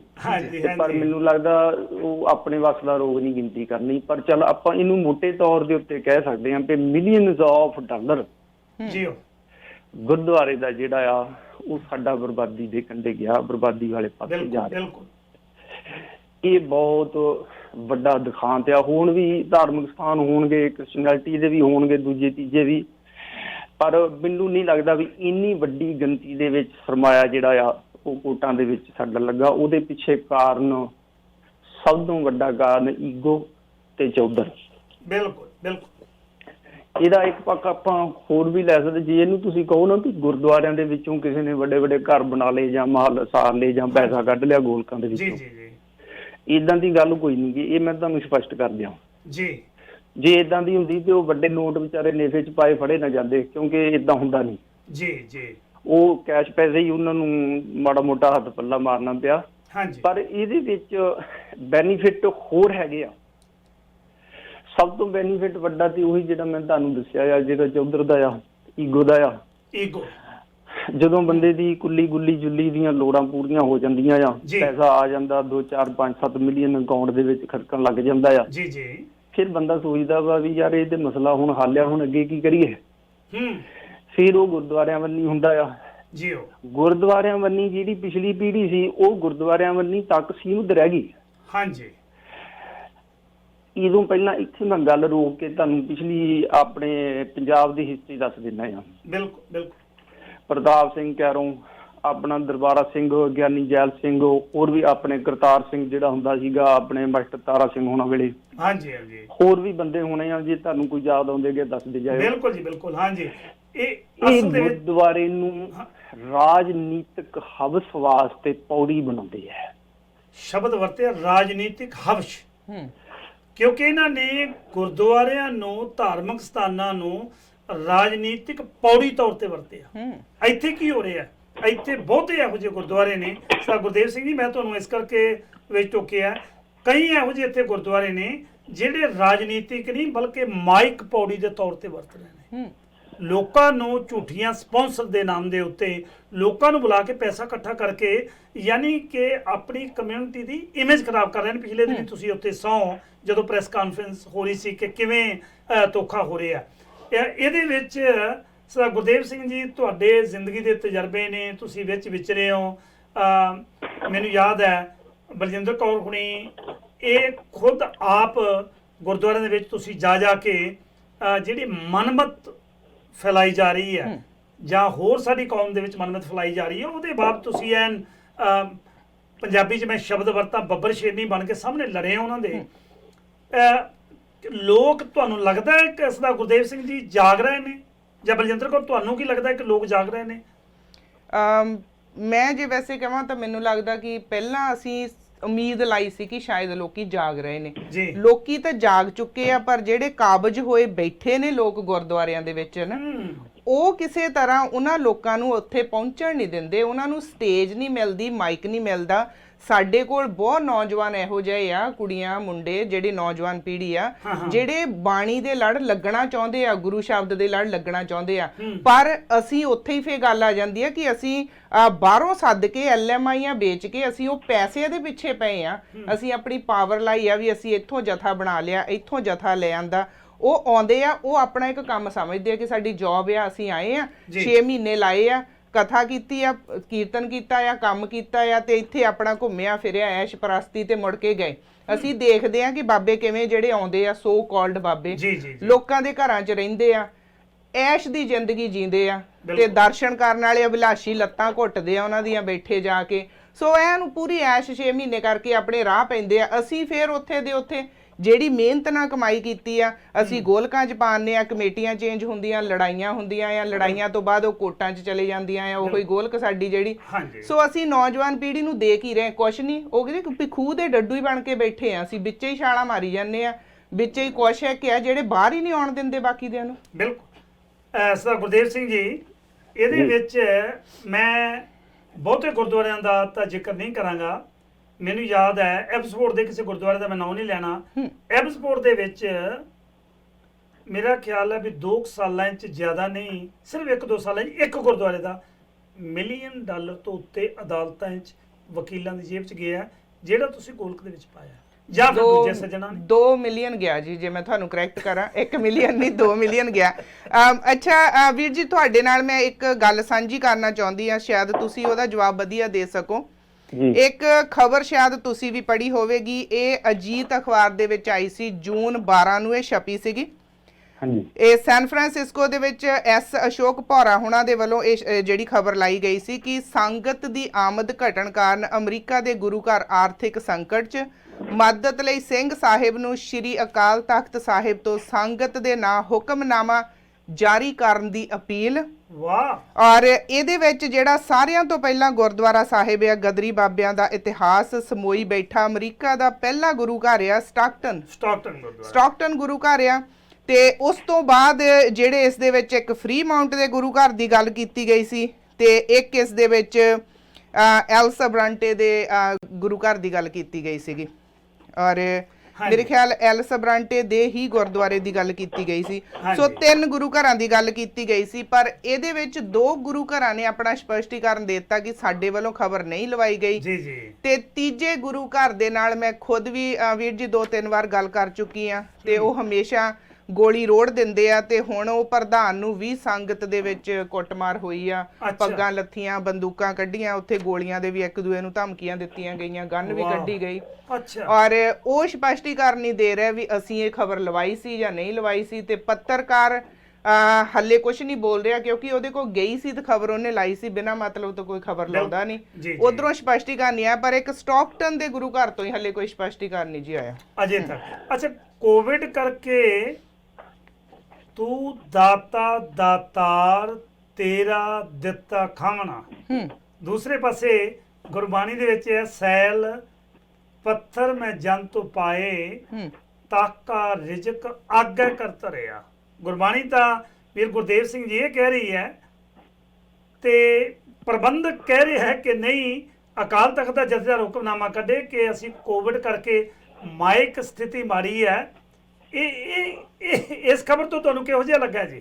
ਥੋੜੀ ਜਿਹਾ ਪਲੀਜ਼ ਖਬਰ ਦੇ ਵਿੱਚੋਂ ਜੇ ਇਹ ਸੱਚੀ ਆ ਤੇ ਮੂਰਖਤਾ ਤੋਂ ਸਿਵਾਏ ਕੁਝ ਨਹੀਂ ਆ। ਆਪਾਂ ਆਪਣੇ ਘਰ ਰਨ ਕਰਦੇ ਆ, ਸਾਰਿਆਂ ਨੂੰ ਪਤਾ ਆ ਜੀ।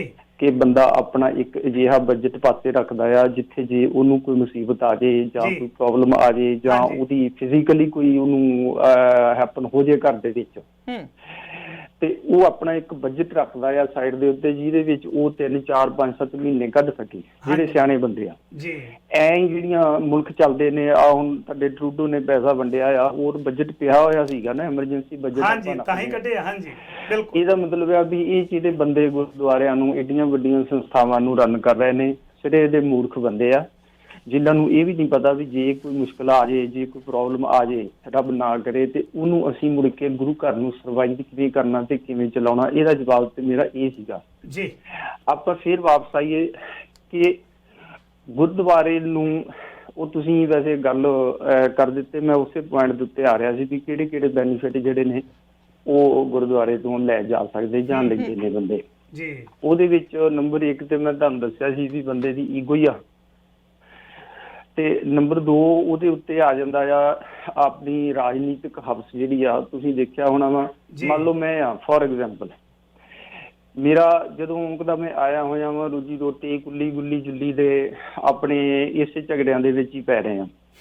ਓਕੇ, ਮੰਨ ਲਓ ਹੁਣ ਮੇਰੇ ਕੋਲ ਜੇ ਮੈਂ ਸਟੇਬਲ ਹੋ ਗਿਆ ਵਾ 5-7 4 ਲੱਖ ਮਿਲੀਅਨ ਜਾਂ ਆ ਗਿਆ ਮੇਰੇ ਕੋਲ, ਹੁਣ ਫਿਰ ਮੈਂ ਅਗਲਾ ਕੀ ਸੋਚੂੰਗਾ। ਦੂਜੀ ਗੱਲ, ਉਹ ਮੇਰੀ ਲੈਂਗੁਏਜ ਵੀ ਨਹੀਂ ਸੀ ਇਦਾਂ ਦੀ ਵੀ ਮੈਂ ਰਾਜਨੀਤਿਕ ਹਵਸ ਪੂਰੀ ਕਰ ਸਕਾਂ ਜੀ। ਉਹ ਫਿਰ ਉਹਨਾਂ ਨੇ ਹੁਣ ਕੀ ਕੀਤਾ, ਆ ਜਿਹੜੇ ਨਿਆਣੇ ਤੁਹਾਡੇ ਪੋਲੀਟੀਕਲੀ ਮੈਂ ਕਹਿੰਦਾ ਆਉਣੇ ਚਾਹੀਦੇ ਆ, ਬਹੁਤ ਚੰਗੀ ਗੱਲ ਆ। ਐਂਡ ਜਿੰਨਾ ਵੱਧ ਤੋਂ ਵੱਧ ਰਾਜਨੀਤੀ ਦੇ ਵਿੱਚ ਹਿੱਸਾ ਲਿਆ ਜਾਵੇ, ਲੈਣਾ ਚਾਹੀਦਾ, ਇਹਦੇ ਵਿੱਚ ਕੋਈ ਮੈਨੂੰ ਇਤਰਾਜ਼ ਨਹੀਂਗਾ, ਹੋਣਾ ਵੀ ਨਹੀਂ ਚਾਹੀਦਾ। ਤੇ ਸਾਡੇ ਸਿੱਖ ਨਿਆਣੇ ਜਿਹੜੇ ਰਾਜਨੀਤੀ ਦੇ ਵਿੱਚ ਉਤਰੇ, ਬੜੀ ਚੰਗੀ ਗੱਲ ਹੈ। ਪਰ ਮੇਰਾ ਕੁਐਸਚਨ ਆ ਗਿਆ ਵੀ ਉਹਨਾਂ ਦੇ ਪਿੱਛੇ ਕੌਣ ਸੀਗੇ ਜੀ?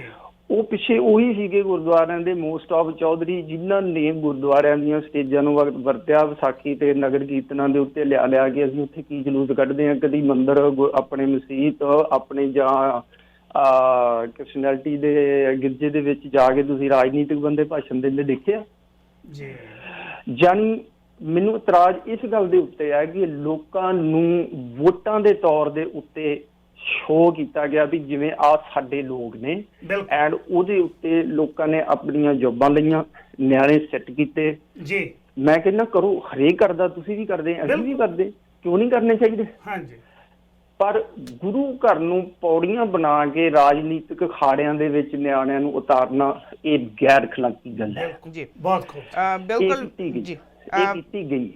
ਐਂਡ ਇੱਥੇ ਸਾਡੇ ਟੋਰਾਂਟੋ ਦੇ ਵਿੱਚ ਮੈਂ ਵੇਖਦਾ ਜਿੰਨੇ ਕਿ ਨਿਆਣੇ ਬਹੁਤੇ ਗਏ, ਮੋਸਟ ਆਫ ਕਿਸੇ ਨਾ ਕਿਸੇ ਤਰੀਕੇ ਉਹਨਾਂ ਦਾ ਜਾਂ ਸਿੱਧਾ ਸੰਬੰਧ ਸੀ ਜਾਂ ਅਸਿੱਧਾ ਜੀ। ਨੰਬਰ 2, ਇਹਦਾ ਜਿਹੜਾ ਬੈਨੀਫਿਟ ਐ ਲਿਆ ਜਾ ਸਕਦਾ ਵਾ, ਜਿੱਦਾਂ ਤੁਸੀਂ ਦੱਸ ਹੀ ਦਿੱਤਾ ਆ ਕਿ ਬੰਦੇ ਸੱਦੇ ਕਬੂਤਰ ਬਣਾ ਕੇ ਫੁਰ ਕਰ ਦਿੱਤੇ, ਜਾਂ ਕੋਈ ਆਪਣਾ ਰਿਸ਼ਤੇਦਾਰ ਸੈੱਟ ਕਰਾ ਲਿਆ, ਜਾਂ ਦੂਜਾ ਤੀਜਾ, ਚਲੋ ਕੋਈ ਨਹੀਂ ਕਰ ਲੈਣ, ਇਹ ਵੀ ਹੋ ਗਿਆ। ਨੰਬਰ 3, ਮੰਨ ਲਓ ਕੁਲਦੀਪ ਸਿੰਘ ਜੀ ਤੁਸੀਂ ਬਿਜ਼ਨਸਮੈਨ ਆ, ਤੁਹਾਨੂੰ ਬੈਂਕ ਨੇੜੇ ਨਹੀਂ ਲੱਗਣ ਦਿੰਦੀ, ਜਿਸ ਤਰੀਕੇ ਦੇ ਨਾਲ ਮੋਸਟ ਆਫ ਆਪਣੀ ਜਦੋਂ ਆਪਾਂ ਲੋਨ ਲੈਂਦੇ ਹਾਂ ਬੈਂਕ 36 ਗੱਲਾਂ ਪੁੱਛਦੀ, ਬਿਲਕੁਲ ਤੁਸੀਂ ਚੱਕ ਕੇ ਜਦੋਂ ਗੋਲ ਕਮੂਦੀ ਕਰ ਦਿੰਦੇ ਬੈਂਕ ਦੇ ਵਿੱਚ, ਮੈਨੇਜਰ ਤੁਹਾਨੂੰ ਨਾਲ ਬਿਠਾ ਕੇ ਚਾਹ ਦਿਆਉਂਦਾ ਜੀ। ਜੀ ਵੀਰ ਜੀ, ਅਸੀਂ ਥੋੜਾ ਜਿਹਾ ਤੁਹਾਨੂੰ ਇੱਥੇ ਰੋਕਾਂਗੇ, ਸਾਡਾ ਬ੍ਰੇਕ ਦਾ ਸਮਾਂ ਹੋ ਗਿਆ, ਬ੍ਰੇਕ ਤੋਂ ਵਾਪਸ ਆ ਕੇ ਅਸੀਂ ਗੱਲਬਾਤ ਜਾਰੀ ਰੱਖਾਂਗੇ ਜੀ। ਜੀ ਜੀ ਸੋ ਬਿਲਕੁਲ ਜੀ, ਸਮਾਂ ਹੋ ਗਿਆ ਛੋਟੀ ਜਿਹੀ ਬ੍ਰੇਕ ਦਾ, ਬ੍ਰੇਕ ਤੋਂ ਬਾਅਦ ਵਾਪਸ ਆਉਂਦੇ ਆ। ਪਰ ਮੈਂ ਇੱਕ ਗੱਲ ਸਪਸ਼ਟ ਕਰਨਾ ਚਾਹੁੰਦੀ ਹਾਂ, ਅਸੀਂ ਗੁਰਦੁਆਰਿਆਂ ਦੀ ਗੱਲ ਕਰ ਰਹੇ ਸੀ, ਜਿਹੜੇ 3 ਗੁਰਦੁਆਰਿਆਂ ਦਾ ਨਾਂ ਲਿਆ, ਉਹਦੇ ਵਿੱਚ ਸਟਾਕਟਨ ਦਾ ਫ੍ਰੀ ਮਾਊਂਟ ਤੇ ਸੈਨ ਹੋਜ਼ੇ ਦਾ ਗੁਰਦੁਆਰਾ, ਮਾਫੀ ਚਾਹੁੰਦੀ ਹਾਂ, ਐਲ ਸਬਰਾਂਟੇਨੀ ਸੈਨ ਹੋਜ਼ੇ ਦਾ ਗੁਰਦੁਆਰਾ ਸਾਹਿਬ ਆ। ਸੋ ਇਹਨਾਂ ਗੁਰਦੁਆਰਿਆਂ ਦੀ ਗੱਲ ਚੱਲ ਰਹੀ ਹੈ। ਰੁਕਦੇ ਹਾਂ ਛੋਟੀ ਜਿਹੀ ਬ੍ਰੇਕ ਲਈ, ਬ੍ਰੇਕ ਤੋਂ ਬਾਅਦ ਵਾਪਸ ਆਉਂਦੇ ਹਾਂ। ਤੁਸੀਂ ਦੇਖਦੇ ਰਹੋ ਖਬਰਸਾਰ ਬਿਹਾਈਂਡ ਦਾ ਨਿਊਜ਼।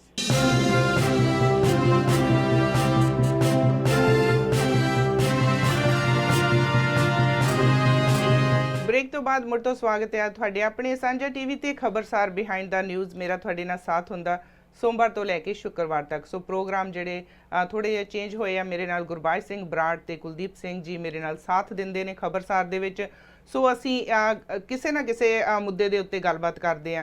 ਬ੍ਰੇਕ ਦੇ ਦੌਰਾਨ ਅਸੀਂ ਤੁਹਾਨੂੰ ਇੱਕ ਪ੍ਰੋਮੋ ਸ਼ੋਅ ਕੀਤਾ ਤੇ ਵਾਕਿਆ ਹੀ ਕਈ ਵਾਰ ਕਹਿੰਦੇ ਔਲਾਦ ਜਿਹੜੀ ਸਾਡੀ ਆ, ਜਦੋਂ ਅਸੀਂ ਆਪਣੇ ਬੱਚਿਆਂ ਨੂੰ ਝਰੀਟ ਤੱਕ ਵੀ ਆ ਜਾਵੇ ਤਾਂ ਮਾਂ-ਬਾਪ ਦਾ ਕਿਤੇ ਨਾ ਕਿਤੇ ਦਿਲ ਕਹਿ ਜੋ ਕਿ ਪਸੀਜਿਆ ਜਾਂਦਾ ਕਿ ਮੇਰੇ ਬੱਚੇ ਦੇ ਸੱਟ ਲੱਗ ਗਈ ਆ ਜਾਂ ਮੇਰੇ ਬੱਚੇ ਨੂੰ ਕੋਈ ਨੁਕਸਾਨ ਪਹੁੰਚ ਗਿਆ। ਤੇ ਜਦੋਂ ਅਸੀਂ ਗੱਲ ਕਰਦੇ ਆ ਕੁਲਦੀਪ ਸਿੰਘ ਜੀ, ਇੱਕ ਛੋਟੀ ਜੀ ਉਮਰ ਦਾ ਬੱਚਾ ਆ 11 ਮਹੀਨਿਆਂ ਦਾ। ਹਾਂਜੀ। ਸੋ ਮੈਂ ਥੋੜੀ ਜੀ ਗੱਲ ਕਰਨੀ ਚਾਹੂੰਗੀ ਕਿ ਅਸੀਂ ਤੁਹਾਨੂੰ ਪ੍ਰੋਮੋ ਦਿਖਾਇਆ ਬ੍ਰੇਕ ਦੇ ਵਿੱਚ, ਅੱਜ ਲਾਈਵ ਟਾਕ ਸ਼ੋਅ ਦੇ ਵਿੱਚ ਇਹ ਸ਼ਾਮੀ ਆਉਣਗੇ 7 ਤੋਂ 8 ਵਜੇ ਤੱਕ। ਹਰਪ੍ਰੀਤ ਦਿਓਲ ਤੇ ਗਗਨਪ੍ਰੀਤ ਦਿਓਲ ਹੁਣਾਂ ਦਾ 11 ਮਹੀਨਿਆਂ ਦਾ ਬੱਚਾ ਆ, ਆਰੀਅਨ ਦਿਓਲ। ਸੋ ਜਿਸ ਨੂੰ SMA ਟਾਈਪ 1 ਦੀ ਬਿਮਾਰੀ ਆ। ਸੋ ਇਹ ਜਿਹੜੀ ਬਿਮਾਰੀ ਆ, ਰੀੜ ਦੀ ਹੱਡੀ 'ਚ ਜਿਹੜਾ ਨਰਵ ਸਿਸਟਮ ਹੁੰਦਾ ਨਾ, ਉਹਨੂੰ ਇਹੋ ਸਿਗਨਲ ਦੇਣੇ ਬੰਦ ਕਰ ਦਿੰਦੀ ਆ। ਸੋ ਬੱਚਾ ਆਪਣੀ ਧੌਣ ਨਹੀਂ ਸਾਂਭ ਸਕਦਾ, ਧੌਣ ਤੇ ਕੰਟਰੋਲ ਨਹੀਂ ਕਰ ਸਕਦਾ, ਤੇ ਬੱਚੇ ਦੇ ਜਿਹੜੇ ਬਾਡੀ ਦੇ ਜਿਹੜੇ ਮਸਲਸ ਆ ਜਾਂ ਬਾਡੀ ਦੇ ਵਿੱਚ ਡਿਵੈਲਪਮੈਂਟ ਨਹੀਂ ਕੋਈ ਵੀ ਹੋ ਰਹੀ ਹੁੰਦੀ। ਸੋ ਇਸ ਬੱਚੇ ਨੂੰ ਤਕਰੀਬਨ $3 ਮਿਲੀਅਨ ਚਾਹੀਦਾ ਆ ਇਹਦੇ ਇਲਾਜ ਦੇ ਲਈ। ਔਰ ਇੱਕ ਗੱਲ ਮੈਂ ਦੇਖਦੀ ਆ ਕਿ ਇਹੋ ਜਿਹੇ ਇੱਕ ਹੋਰ ਬੱਚੇ ਨੂੰ ਵੀ ਡੋਨੇਸ਼ਨ ਚਾਹੀਦੀ ਸੀ ਵੈਂਕੂਵਰ 'ਚ, ਉਹਨਾਂ ਦਾ ਤਕਰੀਬਨ 2.5 ਮਿਲੀਅਨ ਟੀਚਾ ਪੂਰਾ ਹੋ ਚੁੱਕਾ ਆ। ਅੱਛਾ। ਔਰ ਥੋੜੇ ਉਹਨਾਂ ਨੂੰ ਹੋਰ ਚਾਹੀਦੇ ਆ, ਪਰ ਇਸ ਬੱਚੇ ਆਰੀਅਨ ਦਿਓਲ ਦੇ ਲਈ ਹੱਲੇ ਤਕਰੀਬਨ $25,000 ਤੋਂ $30,000 ਹੀ ਸੇਵ ਹੋਇਆ ਜੀ।